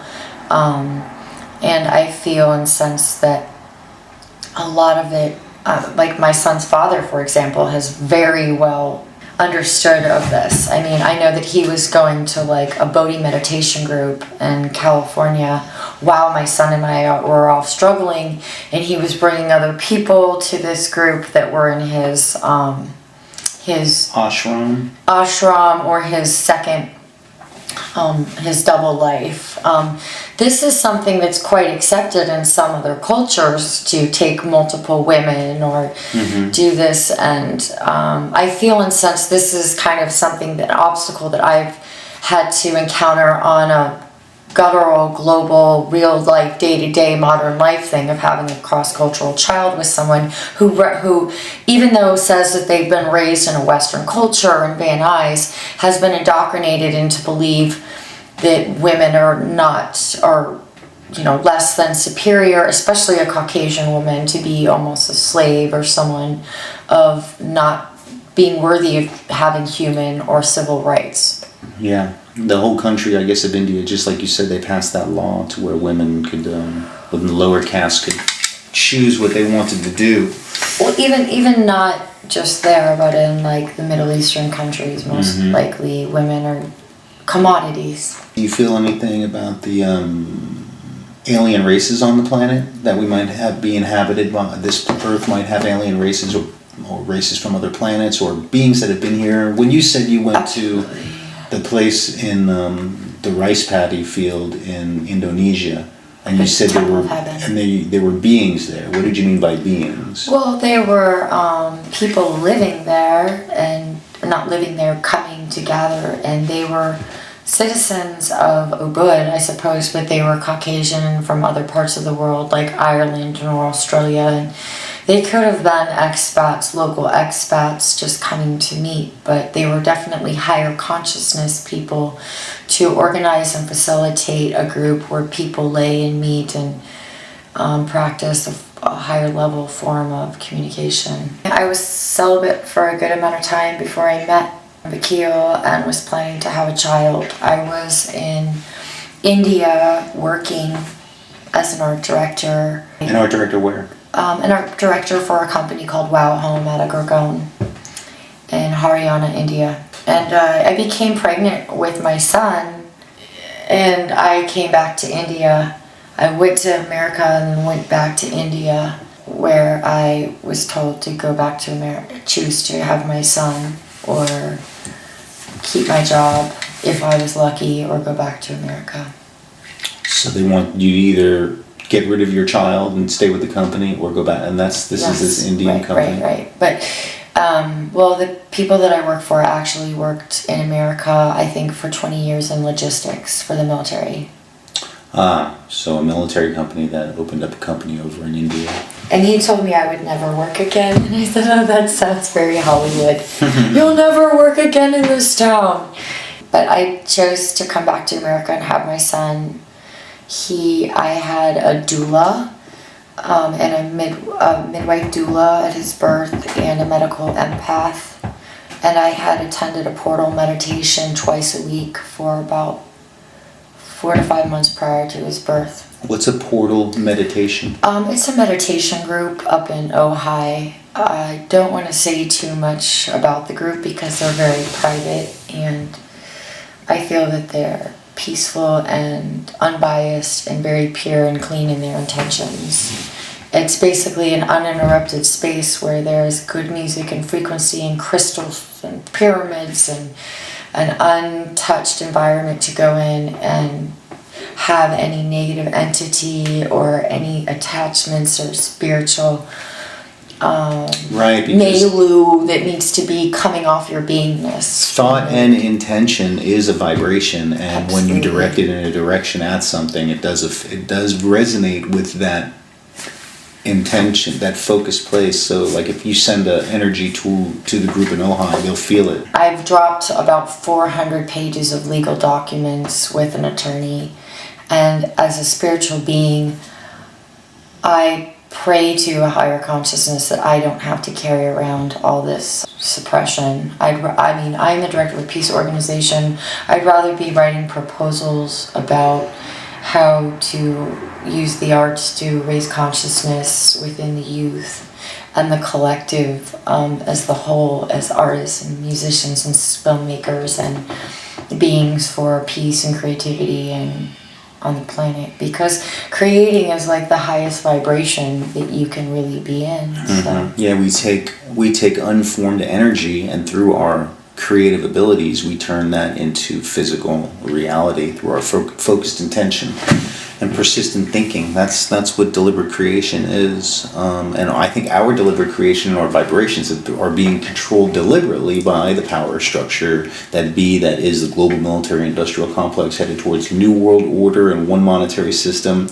And I think it's the existence of the monetary system that's keeping the whole world suppressed and in a limited state as far as living ability and everything. Absolutely. For me, even me personally, having chosen to have a child with someone who had probably come from a similar background of me, but not had chosen to walk the path of divinity, but of monetary greed. This family has offshore bank accounts. I have proof of it. Even the credit card that Vakil was using in Pennsylvania for his housing and food was linked to a huge financial recon account in San Francisco. And this, to me, was it's like we don't sell our babies in America, last time I checked. I love my son. I made a lot of sacrifices to have my son. I do not use any drugs or alcohol. After getting my son back in Pennsylvania and walking through that 3-month trial of my son being tossed from foster home to foster home, sick, crying for me every night, and anyone that's had a child that's connected to their child knows what it feels like when you're close to your child, and to have your child just ripped from you and separated. I was like, what is this, some sort of sick experiment? We're not apes in a cage here being separated to see how a baby reacts to being separated from mother. But I got him back, and I did manage to be able, by the grace of God, to do an 80-day purification rundown in Cincinnati with my son. Not in the actual purif, but he was with me. It was just my son and I was able to run out any psych drugs and a lot of the aberration that went along with it. And I returned back to California, like I said. In the meantime, was able to get my art that I'm a painter. I'm a visual artist. As I said, I was an archivist in the Andy Warhol Museum as an intern in my undergraduate, and was able to get my work in a studio and get back to California. And I returned to California with my son on disability, with no vehicle, without the help of my families, money. I feel and sense that if someone is declared disabled in America, despite their work performance or whatever, they become red flagged. And you basically become an asset or informant or a piece of a person that either is used for psych drug use or a number or a cog or a wheel in a plan. So you think you're part of the plan of the agenda? You fit somewhere in this larger agenda? Well, my beingness and my person now maybe has been suppressed. There's 2 passports floating around the globe right now. So your identity may be being used in a couple of different ways by the power structure that be, and now they're trying to ruin you and make you disappear and then let those 2 beings be established under that false identity. Sure. I mean, I can't think of a way to suppress a mother worse as taking a baby from her and forcing her to take psych drugs. Especially at a young age where the child isn't going to be able to remember too much. Were you raised in a religious household? I don't, but I have to say that I feel and sense that I will be triumphant with this DCFS case because I have excellent legal representation, and my feeling and sense is that light will transcend over darkness, and that my spiritual belief structure, and there's nothing stronger than love for a child and a mother. And I feel that through discovery that this is going to come out. I just pray and hope that my son are safe, because I really don't think the Narayan family wants the local or global government to know what truly is going on with their family, or that they've paid enough money to veil what they do. I asked if you were raised in a religious household. I was, yes. I was baptized Catholic and attended CCD, and I feel and sense that I was an exceptionally spiritual, religious child. I remember getting my first communion Bible and crying and telling my mother it wasn't the right version. Really? Yeah. Why did you think that? I told her I needed a different version. It wasn't the proper version for... Even at a young age? In 6th grade, I actually commissioned the Warren reports on the JFK assassination and did a slideshow presentation in 6th grade about the JFK assassination. What do you think was behind the JFK assassination? Really? I don't know truly. I've been told some things. Okay. I've been given some evidence to hold on to maybe support this in some sort of forensics. Interestingly enough, to something to support my theory, or what I've been told about the Pegasus Project, is when I attended debate. I was a debate student in Wisconsin, and the group was called Forensics. I think forensics means showing proof. Mm-hmm. Showing proof. And I took 2nd in state in forensics. Wow. Nice. For poetry and prose. For poetry and prose? Yeah, I wasn't really very impressed with it, but according to my acting teachers, that's kind of something interesting. Well, you are a writer, right? I do write. I'm not published. I've written a few rock songs that have been picked up by pretty prominent rock stars, or I've written copy for print advertising. I've written poetry, and I've written narratives and song lyrics, and most recently I'm writing a screenplay. What's your screenplay about? It's a vignette about Hollywood and Bollywood. What are the things about the JFK assassination? Because I originally got into the intelligence community and the intelligence field because I wanted to know the secrets about what the true story is about certain things. So one of the things I've studied is that JFK and Lincoln were going to print up money, or they were going to... It was about the monetary system, and they were going to do something that was going against what the international bankers wanted. Do you know anything about that?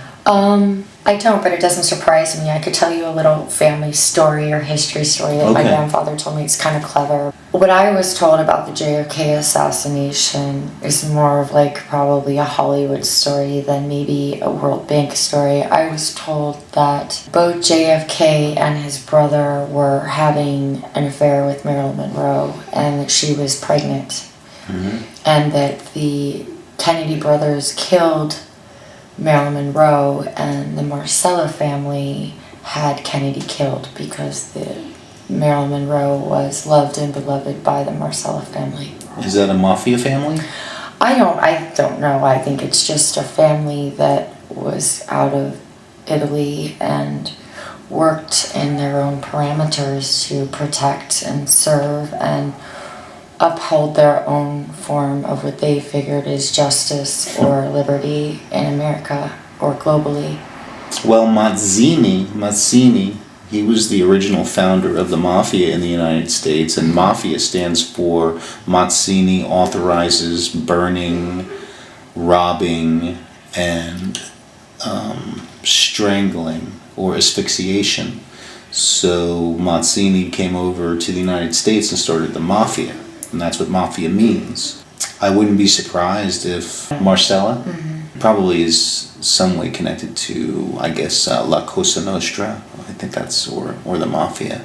I feel that the JFK assassination was when America lost its innocence, for sure. Yeah, totally a turning point in American history. Feel and sense I'd like to talk about Andy Warhol. What about Andy Warhol? You were the curator or one of No, the curator at the Warhol Museum, I believe, is Matt Warburton. But you worked at the what museum? I did an internship at the Andy Warhol Museum Archive. Where is that? It's in Pittsburgh, Pennsylvania, and I kind of acquired the gig because I was a sophomore in college and I wrote a report about the Warhol Foundation. It was like a 150-something page report, and that day the Warhol archivist showed up that day and was critiquing the graduate students' work. And I had some sculpture work that I worked on and had an immediate connection with Matt and Warhol. And I didn't know who Warhol was when I started art school. I remember a girl in my class said, "I hate Warhol. I hate Andy Warhol." But why do you think she said that? I don't know. A lot of people didn't care for Andy Warhol. Because of his political beliefs or something? I think there's a lot of, I don't know, there's all different reasons, I think, because he was, I don't know. I'm not here to say here nor there about Andy. I feel and sense that there was definitely a science to his time capsules, and it's not a coincidence to the fact that he went to a church every Sunday, and directly across from the church he went to every Sunday is the Carnegie Science Complex. In Pittsburgh, Pittsburgh, Pennsylvania? Yes. And I was told that there is something of a secret with the Warhol family that the Warhola family holds until all the members of the Warhola family pass away, that it will be divulged. That the Warhol family, the Warhol Foundation gives $158 million to the arts they're worth $158 million to the foundation. They give $78 million to the arts every year. I would like to say that most recently I was on the phone with the city attorney, Fradiani, driving into my driveway, and I said to him, I am so tired of the situation that I'm in. I said I should be writing proposal for the arts of Los Angeles to protect First Amendment rights of artists and allow something to go with the Warhol Foundation at the Bel Air Film Festival. I should not be having to be reenacting episodes of Boys in the Hood with malicious, jealous neighbors. And he laughed at me, and then I got off the phone and pulled in, and my neighbor's client at her daycare with her do-rag on came over and started assaulting me in the face, saying, "You better take your medicine, Monica." And I'm all about marijuana legalization. I don't smoke it, but I attended legalization for marijuana at a march in high school on the state capitol of Madison, Wisconsin. Okay, I'm a pretty free thinker like that, and I wrote a business plan with two people to protect the First Amendment rights of free enterprise and the right to grow marijuana and help underserved communities in the United States. But that does not mean that I validate or will tolerate being assaulted or abused by people that want to veil their drug trafficking businesses by daycares in Los Angeles, or be party to people. Marijuana, like Bob Dylan and people that were who are pro marijuana, Bob Marley, Cheech and Chong. They're supposed to emanate love and a vibration of consciousness, not hurting or criminal or abusive or suppressive activity to veil who's getting paid and who's not. I feel incensed that my business plan has been picked up by a group called Boss Enterprises, who now, if you Google them, are the big medical marijuana people. And I have recorded music with my son's father, with people that have acted in the film Cash Crop, who are Chumash Indians, who started the largest medical marijuana cooperative in the world. His album is actually on a wall somewhere at a law firm. And just because our economy is getting bad, it doesn't mean that intelligent lawyers need to, manipulate, extort, or squeeze the good, hardworking people of our country. Further and further, to further, expenses are increasing. The elite, while wages are decreasing. Right. Getting back to Andy Warhol, what is it that you think might be divulged about the Warhol family or Andy Warhol that people don't know or haven't even conceptualized right now? That I wouldn't be able to say that in a brief period of time, and I kind of feel incensed that Hollywood's already kind of let the cat out of the bag. In what way? I haven't seen the whole film, but I think there's a movie called Men in Black 3.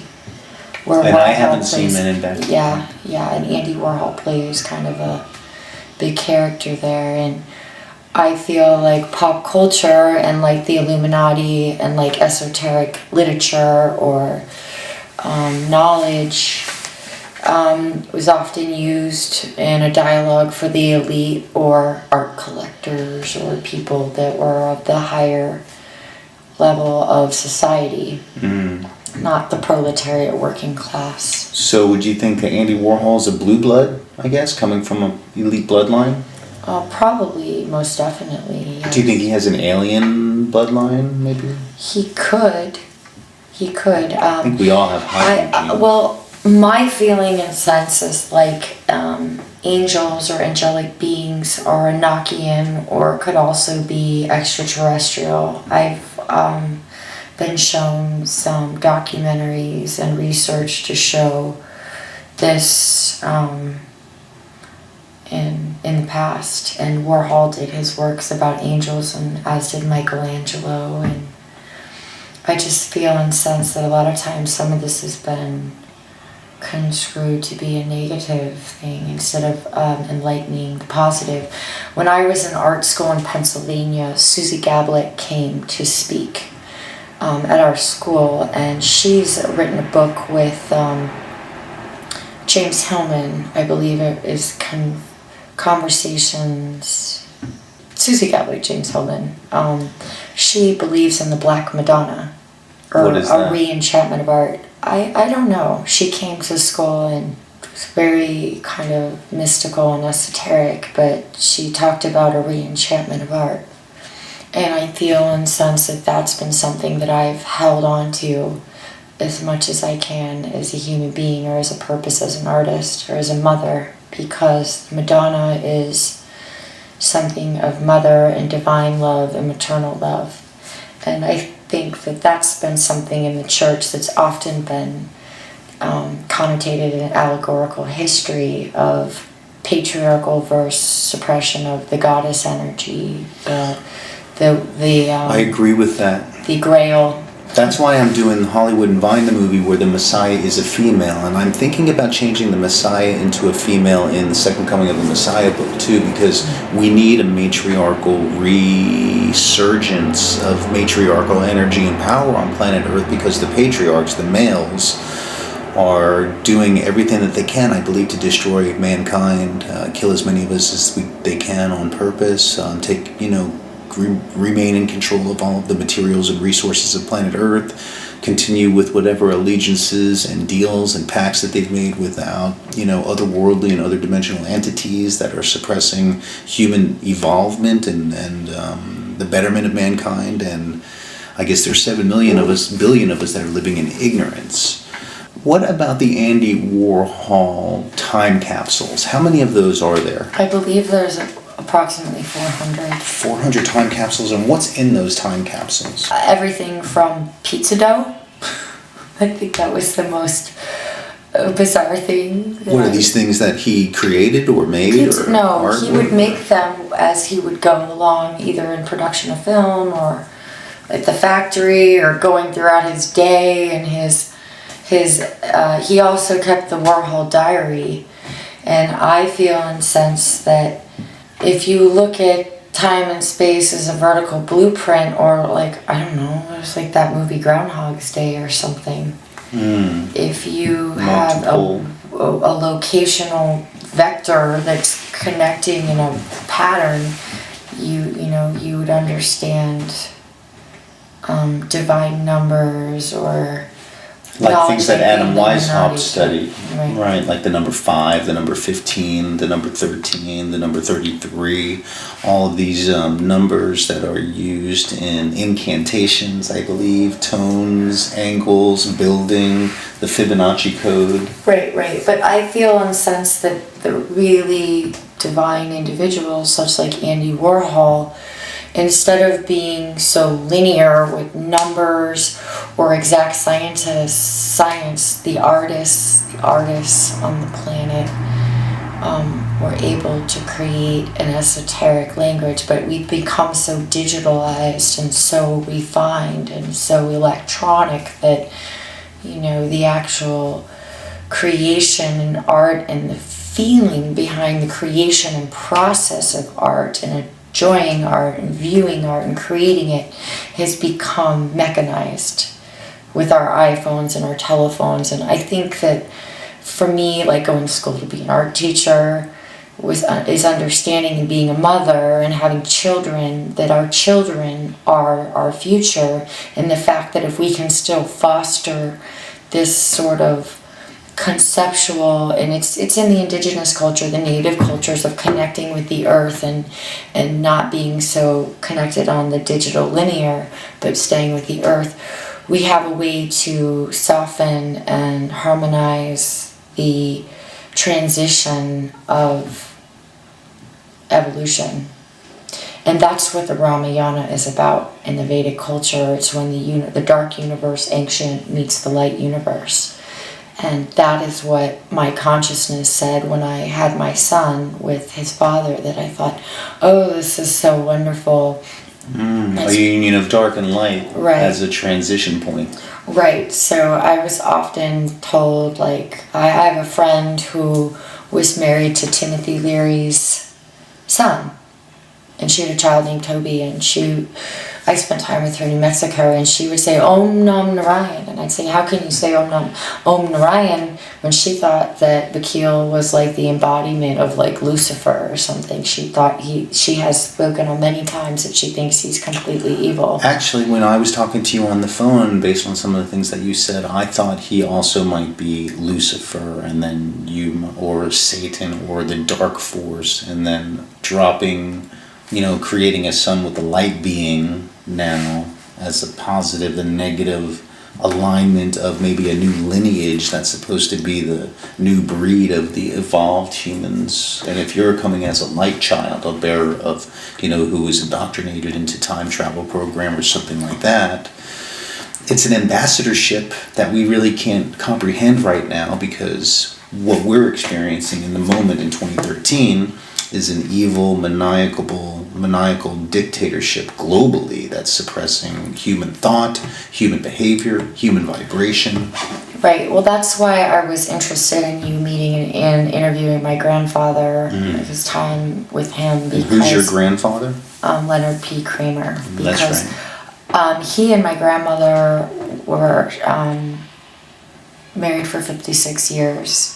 And he still loves her very much. And I feel and sense that any sort of consciousness that is pure, I inherited from them. And I remember going to my grandfather because it was all about God and praying and praying and praying and Jesus, and initially when I was a child. And most recently I've asked him and he says, I believe in science.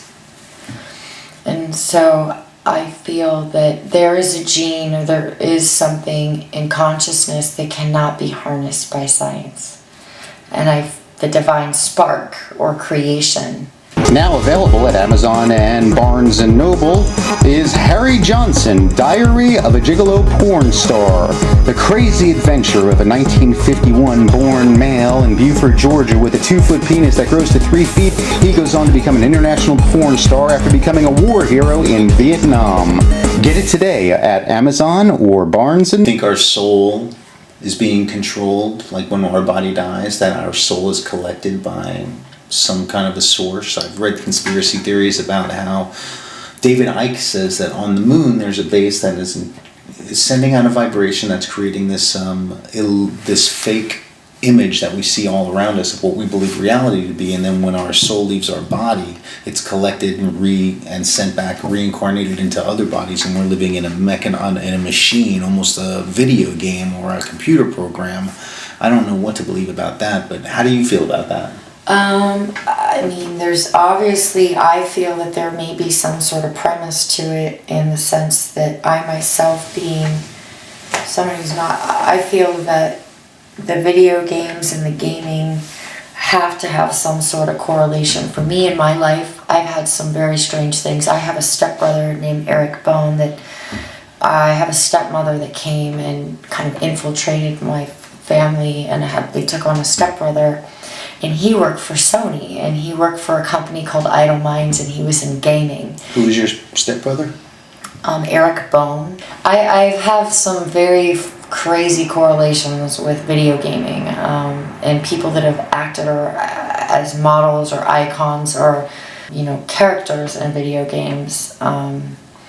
That it seems like the person, I know one girl in particular that was a character in an early video game and used as the vector base or the avatar, to say, of a video game, and she is one very disturbed individual. Really? Spiritually, yes. And I feel incensed that she would not be that way if she was not exploited, in a sense where, if you think if someone can have consciousness towards someone with intention, and you have all these people, it's kind of like being a celebrity, you have to be a very strong being to handle this consciousness of all these people thinking or projecting. What if you have a video game doing this? This is an energy force, so it is a form of mind control? Mind control. Well, when I worked as a data manager at Special Operations Command, Headquarters Special Operations Command in MacDill Air Force Base in Tampa, I was the data manager of the Special Operations Joint Interagency Collaboration Center, and I worked in a room that I had to either use a code to get into or a retinal eye scan. And I'd go in there, and right across from the partition from me were Special Operations computer experts who were building and making the SOCOM video game. So that was designed and built and code written at Headquarters Special Operations Command, and probably put out, I don't know what, I'm not into video games, but created by the government, the global military industrial complex, and put into the market for people to use. And it was all about setting, SOCOM, I guess, against Iranian terrorists or Islamic radicals. And so it's building more of that training or brain training or hypnotizing or brainwashing the public to believe in war, train us in war, create that vibration of killing. Right. I've never, Black Ops. I could say I feel like a retard when it comes to video games. I've never played them. Mm-hmm. I also, when it comes to pornography, I have aspects of my life that have been very provocative, but I've never always felt like pornography has been something that I've ever trained or tuned my consciousness to, nor video games. And it's not like conservative, but I feel incensed that this consciousness and giving birth to a child is important too, because you have that consciousness in your body. I will say something as far as like some very strange things that I've had when living in that house most recently in North Hollywood is the people that I lived with were having the children at the preschool call the name Monica, and they were stealing possessions of my things out of the house. They had a black poodle named Dory, which is the name of my stepmother, and they stole our dog Chintamani on the day that I was assaulted, and then the next day showed up with a dog that looked like it or was walking it by my child to interpolate him. So what, your house was next to a daycare center? Yeah, my house in North Hollywood was a house with a back house on it, and there was a daycare center there, and the people lived there for 10 years, and ours was a little room sitting apartment on the back. I felt and sensed that maybe they had been running some sort of prostitution ring out of it prior, because she only had so many kids that were there that were children. One of them was autistic, and the other two were with this woman that was constantly bothering me, and they were always like, you go asking the kids, you going to Vegas, and for me, having went to school to be an art teacher, and even my son's father went to school teacher, I'm thinking, why are you inbreeding these values in kids? I'm sorry if I sound so conservative. A kid with the word swag on it, and I would say, do you really think it's appropriate to have a 4-year-old with a t-shirt on that's talking about swag? And you've been deemed sane by mental health professionals, so... Well, most recently, my priest that testified in a roundtable discussion at CYS last week with a priest who's a 33-degree Mason who said I was misdiagnosed and thought I had PTSD and did not need medication, and a law enforcement private investigator bodyguard that came and sat in with the other workers, Tammy and Maya Hughes. Maya Hughes actually withheld an 8-page deposition that I had given her in the presence of my friend Oscar Shoes, a Harvard PhD, and she also rescheduled a scheduled visit that was scheduled for Vakil, neglected to tell the people that the reports were made by someone that I have a 2-year Klutz order on, and the others that are convicted and felons that are on probation that I shared earlier in the story, that the head of the Victims Crime Relocation Program was willing to testify that I tried to move and did move, along with a parole unit supervisor and a priest and a law enforcement official. And I went before the CYS judge, and he was saying that the attorney for my child would not even speak to me. She was a overweight woman, came out of the courthouse and was so smug with me. I said, I'm Monica Collier, I'm here to see my attorney. She said, we have hundreds of cases. And I would think if someone's looking for the betterment of a child and the wellness of a family, that if a mother comes up well-intended and wants to speak about the wellness of their child, they're at least going to communicate with them. And would know, I was told by my social workers and the law enforcement officials from the Department of Internal Affairs for the police and the district attorney's office to inquire about a dependency inquiry, which means an inquiry on the background and the validity of the reports made. Wouldn't you think that one would check the background of that before recommending to remove a child from their mother? Yeah, of course. This lawyer recommended that in front of the judge, as did my son's father's lawyer. And after bringing all this evidence to a very reputable law firm, they said, how did a man who was arrested on 2 restraining orders with ex parte ruling, who's not on the birth certificate, no DNA, and originally I have full custody and supervised custody, go to get joint custody? You know why? He used that story in CYS and a snarky lawyer to spend 3 separate hearings after that to discredit me and my character. And did I mention that when we were in Pennsylvania, he was able to get the Ventura County Child Support Agency on his cell phone to have me close the case in Pittsburgh while I was forcibly drugged by CYS? So he seems to be part of the problems that you're... Well, he seemed to be even when I was in Kentucky and receiving social service assistance on the day that agency was going to serve him for child support, he showed up in Kentucky saying, let's get married before a reverend. He was there for 3 days and left. I lifted the child support, and I believe the social worker there was a man with the last name Solomon, and he said, you seem like a good mother, well-adjusted person. I'd watch out for this guy. He's a game player. And I did put this in my deposition to the city attorney's office that had me come in when they were deciding whether or not to file domestic charges on him. I gave him the deposition, and they didn't read the deposition and actually said, we're not pressing charges. Fabian, he said, we're not pressing charges, right? Before even reading the deposition on a second offense domestic violence perpetrator. But Vakil has worked for LA Unified School District, and his family is very connected in Van Nuys. I know from being intimate with him that he was a school teacher, and the reason his career as a substitute school teacher ended was because he threw food at his fellow teacher in a classroom in front of all the students at the school and called her a effing whore.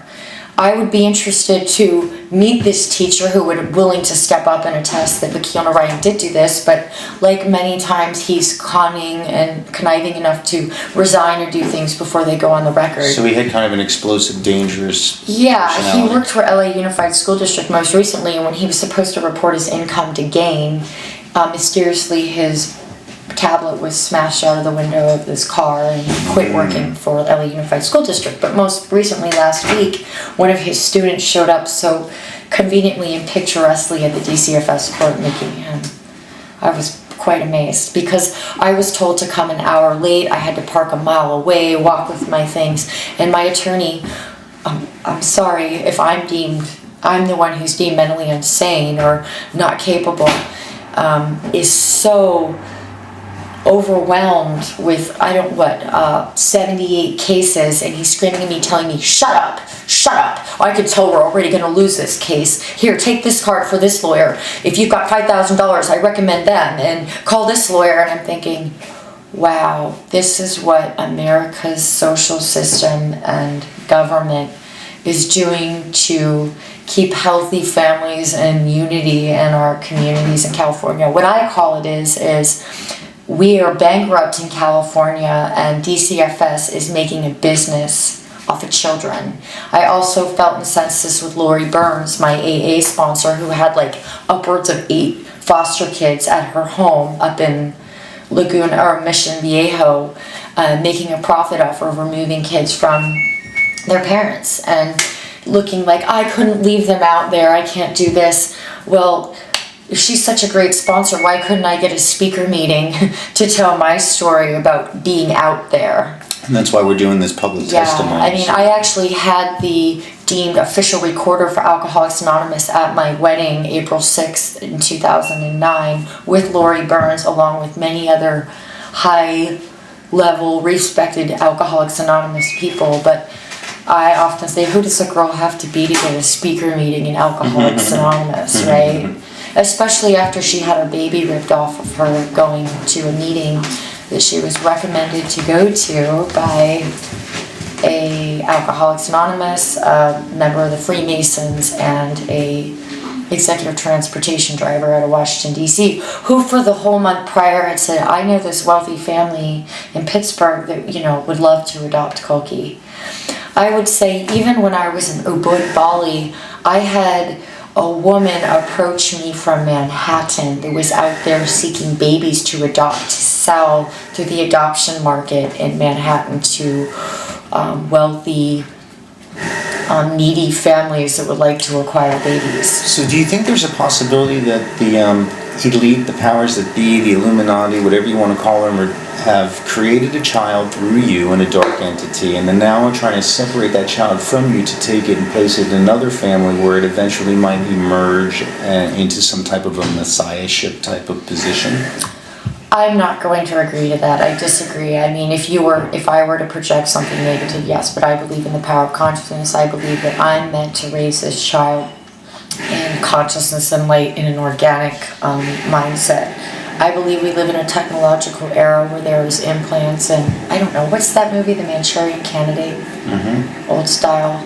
Brainwashing, where they program you with a word or a code, and then when that word or code is spoken, you go into whatever action you've been trained for that is in support of whatever the agenda is of the New World Order or the powers that be or the global military industrial complex, something like that.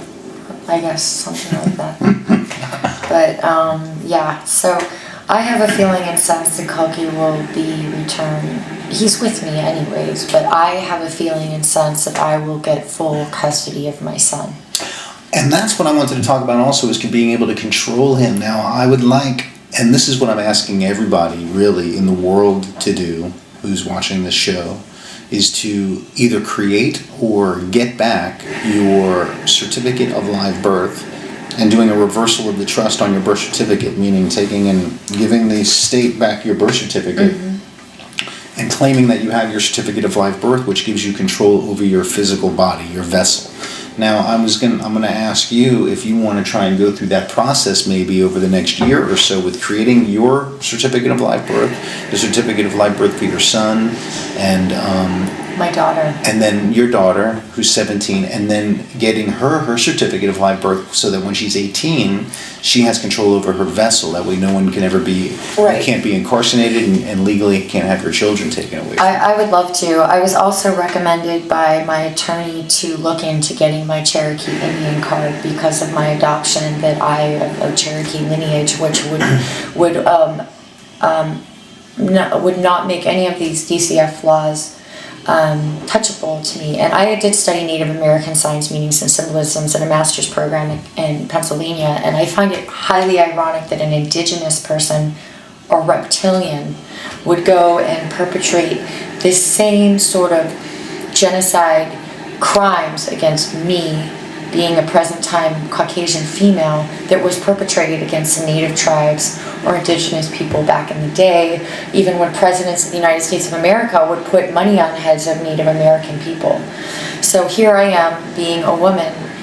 They took native babies, from their mothers to indoctrinate them with the Western. They either indoctrinated them or killed them. Right, and so I find it very ironic that Dr. DeFerio, who was a PhD dean at my school, made me take a vow that I would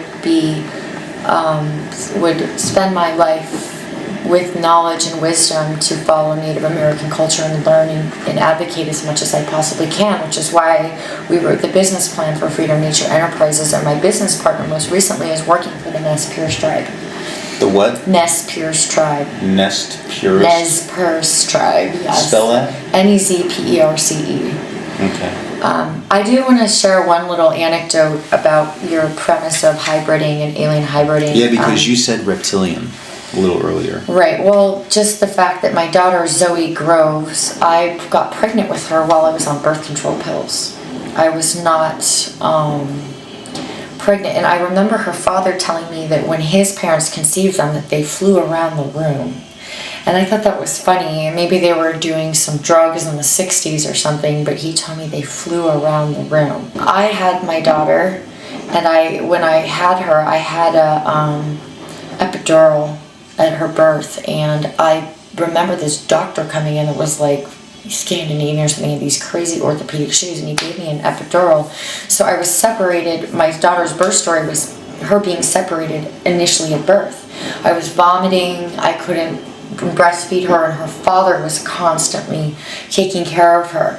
And oftentimes when we learn, I worked at a midwifing clinic on Saturdays at Yeye Sampa Misa in Ubud, Bali, and I've learned a lot about natural childbirth, and that when you have a baby, their earlier birth or engrams is often the story that mimics in their life. So I was always very close to keep my son close to me. But my daughter Zoe Groves, she took her father's name. And most recently, as I worked in the movie and television industry, I went to go to have my makeup done by a makeup artist named so-and-so Groves. I'm not going to say her first name. And she invited me to an alien Malfa convention. I think it's the Malfa convention. Not sure the anagram, but MUFON convention. Mutual UFO Network? Yes. She invited me to go to a convention there, and she gave me her story, very similar to me. She was adopted. She looked nothing like her biological family. Looked exactly like her adopted family. Same story for me, and my daughter was separated from me. So I went to this convention, and it was actually about alien hybriding and about how women become pregnant spontaneously. And when I was going through this thing with CYS, I became pregnant a second time. And were you in a relationship at the time? I had intercourse with Wakil Narayan when we were going through the process of getting our child back. But you were on birth control. I was not. Oh, okay. But I had been forcibly taking psych meds, which has been proven to cause birth defects in children. So that would be something of concern for someone to get pregnant. But it was not something that I would say would be highly responsible, but something that happened. And I keep doing this as a confessional, but to explain that I went to, then after I got my son, I went up to my sister's in Minnesota and went to a Planned Parenthood, and they told me, I was told in Pennsylvania that I was pregnant, or I found out, I took a birth control test in Pennsylvania that showed I was pregnant. And then I went to Minnesota and I went to a Planned Parenthood and they said I was not pregnant. And then I was supposed to go to a follow-up to have like a DNC or something, like an ultrasound, to see if I had lost a child or if I was really pregnant. It was just like what happened. So I remember driving with my FSM from church and Vakil, and the whole wheel of the car split off and there were sparks flying everywhere, and I was not able to get that final checkup that confirmed that I was not pregnant. But I went to Planned Parenthood, they said you're not pregnant. Well, then I went to Cincinnati and started my purification rundown, and I did a full body cleanse. I did a physical to go into the process of doing it. 24 days in, I was having so much pain, I realized I was pregnant. And the Church of Scientology does not believe in abortion, nor does it believe in psych drugs. And so Vakil was not with me while I found this out. He was in Sense Celebrity Center getting auditing, spinning the story about me. And he said, I don't want to lose you or the baby. And I ended up being in so much fear, thinking I have to take care of a child that is present now. And I had been taking these psych meds that I chose to not have the child in fear of Vakil and what was going on. So I did not have the child. But you mean, you had an abortion? I had an abortion. And when I was at this convention that I went to for MALFA, they were talking about MUFA. They were talking about how women become pregnant and then not pregnant, or how you get put into scenarios where the fetus of the child could be removed. By maybe government experiment units or government-funded abortion clinics, or clinics where the actual just child or embryo is just removed and taken and then kept alive and used some other way, maybe? Perhaps. You think that might have happened to you? Perhaps. When did that happen? That was in between the time with CYS and coming back to California to start anew. You were talking about programming and gaming and that sort of thing. I was living in Orange County and working as an art director in 2006, and a friend of mine who was formerly senior engineer at Yahoo brought me to San Francisco for Fashion Week, and I ended up meeting someone named Mohammed Rizwan who worked for United Nations, Coast Guard, and IBM as a programmer. And you talked about gaming or artificial intelligence, or this idea of avatars or people being, I was actually became pregnant by this person, and his father, who according to him, built every bridge in Pakistan, and his best friend worked for Musharraf, and I became pregnant to him, and he wanted us to have the baby, and he called his father, and he said absolutely not. And so he was aided and embedded by the friends of his that were San Francisco police officers to make sure that I had an abortion procedure. And after I came home to recuperate, he had come home high on cocaine and forced sex on me, and I bit him in the neck. He fled the property, and I had a painting, and it was his friend's birthday, and being a codependent and a child of abuse, was constantly seeking approbation or to create peace, and no matter what situation I was in. So I went to the Golden Gate Towers to meet his friend Jaime with a painting in my phone, and he showed up there and was upset about the painting and had a tete-a-tete with this person, and basically he left, and then his friends proceeded to try the group to force sex on me and took my Verizon phone and threw it off the roof of the Golden Gate Towers. Jeez. And then I left the place. I was able to escape and get a taxi home to our place at Scott and Marina, and he was there. He had stabbed holes through my paintings, and I was crying, and I had taken off my dress. I had an orange nice dress that I had bought at Retail Therapy, and he ripped it, and I was sitting crying in my bra and panties when 2 San Francisco police officers showed up at the house and said, "We know you've been through a lot, we're going to take you somewhere so you can recuperate," and they took me downstairs of our home at Scott and Marina and handcuffed me and put me in a San Francisco jail for 3 days over Martin Luther King Day weekend, where I was held on no charges hemorrhaging. And there was a spiritual group that came into the jail. I had never been in jail before.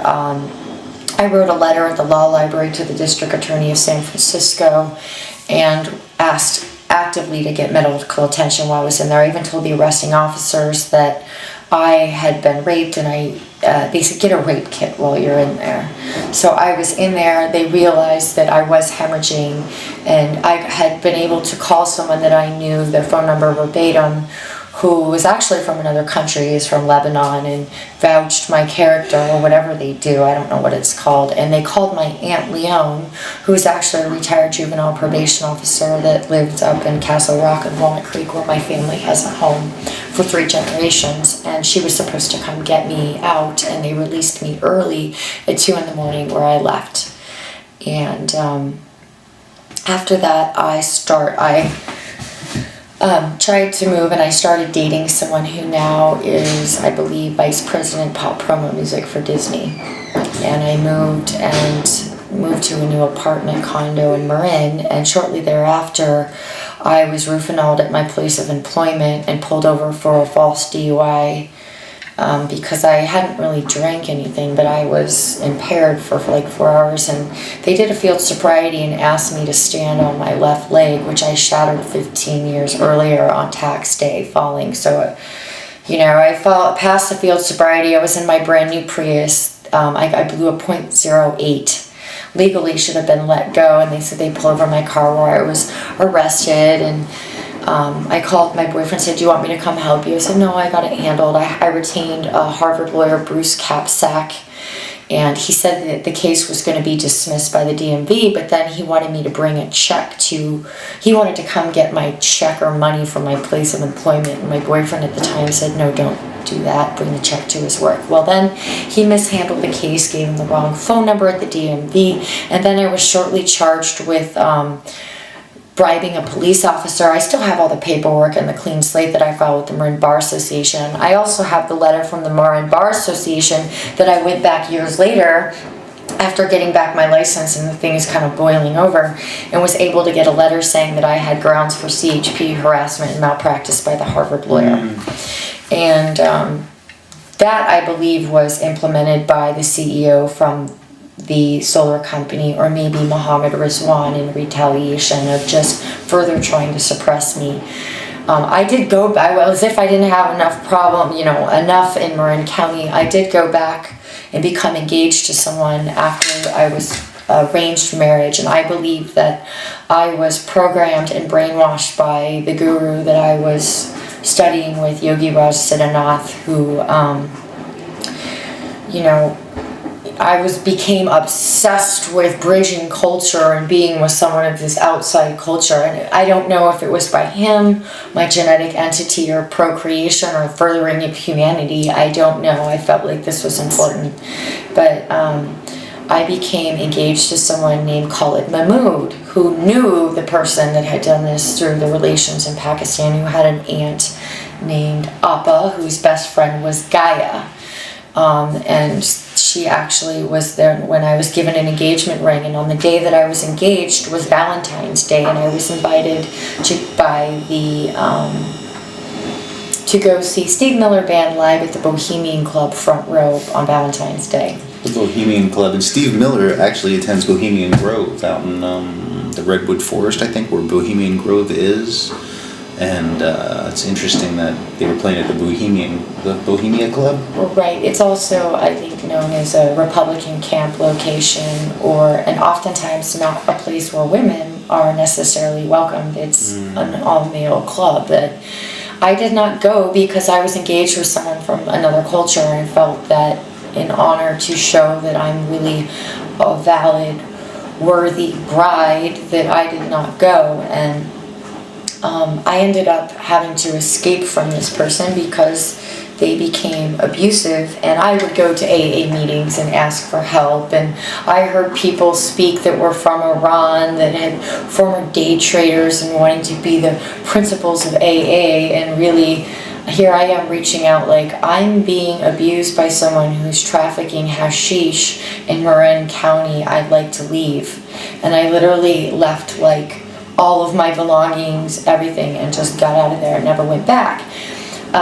Later on, when I met Vakil Narayan up at his house in the hills, he said, "Oh, you know Gaia?" I said, "Oh, that's interesting, you know Gaia." And that's what I said later. These people were very orchestrative and defamating my character and amplifying what for me was well-intended seeking of a loving, spiritual, monogamous partnership, but in their culture would be considered definitely, wrong. I mean, we're Western, we live in Hollywood, there's nothing wrong with dating. Most recently, I was asked to go audition on a dating show, and I was pulled over while on this assistant dean of USC Law School was calling me from their law clinic, and I was pulled over by a motorcycle officer named Officer Sales, who was charging me with a ticket. I haven't gone to court yet for that one. But what, for being on the phone? For being on the phone, but the phone was actually sitting on the seat. And I'm thinking, I'm on the phone with the Secretary of the Dean of USC Law School asking for help. Help meaning some sort of legal help. I mean, I actually did the artwork for Bob Gordon's retirement CD, who's a world-renowned entertainment lawyer. You mentioned reptilian earlier. What did you mean by that? Reptilians. Reptilian, I don't know, it's like an Ozzy Osbourne song. You don't want to be a human host in a robot.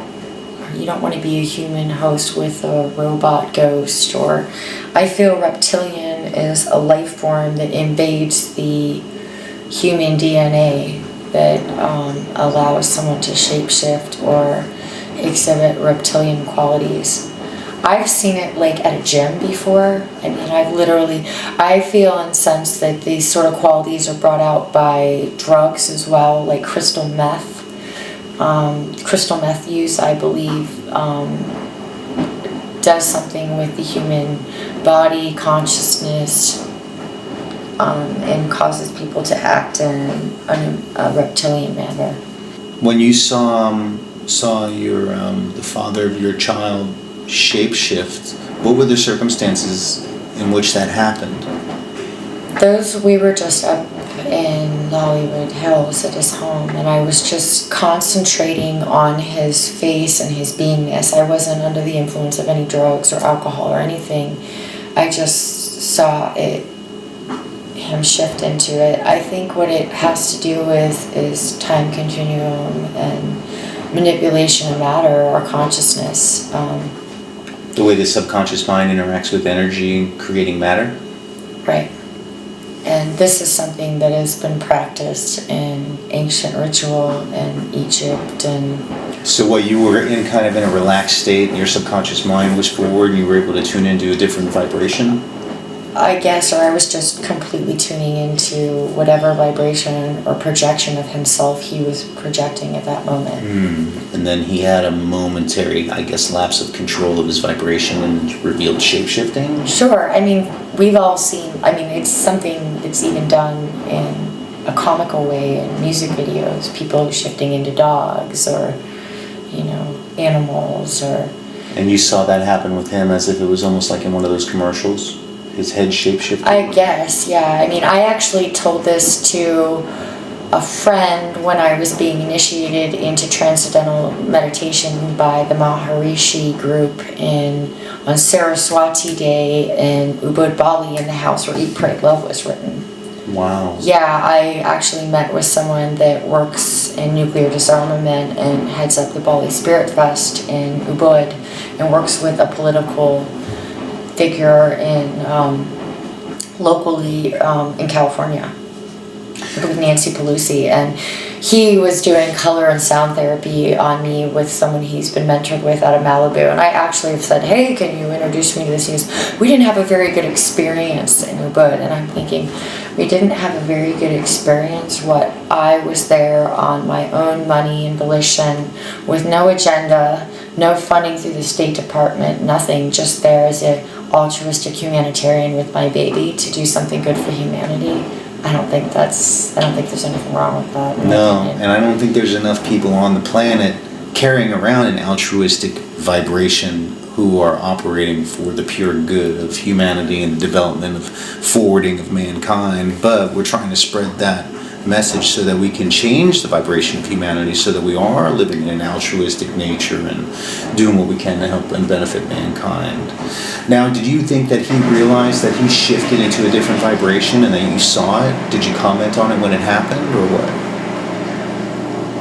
He knows that I've seen it, and I've told him before, like, I've seen you shift into a predator, And what did he say? What did he say? He's never really said much about it. He's kind of changed.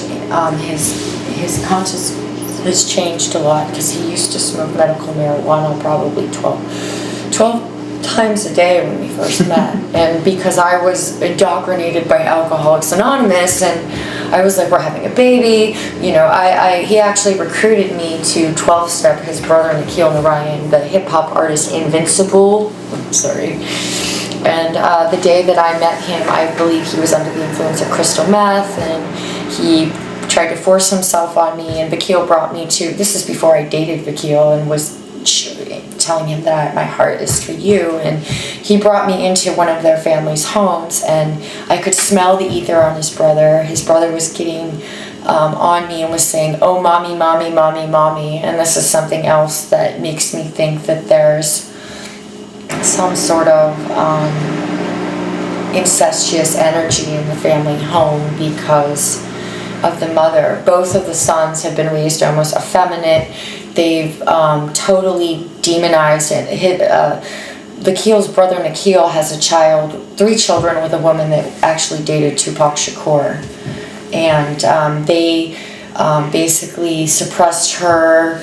The finances, they suppressed the finances from her, and then got her into a shelter with her children, got her on psych meds, bribed her mother, took the children from her, and I've never been able to meet her or share the principles of AA with her. And this is all notated in the report that I gave to the DA and to... Who is the DA that you Or not the gave it DA, the city attorney. I forget the name of the city attorney I gave it to, but I have For 2 Los Angeles? advocates with the city attorney office, Esther Neal and Gabi.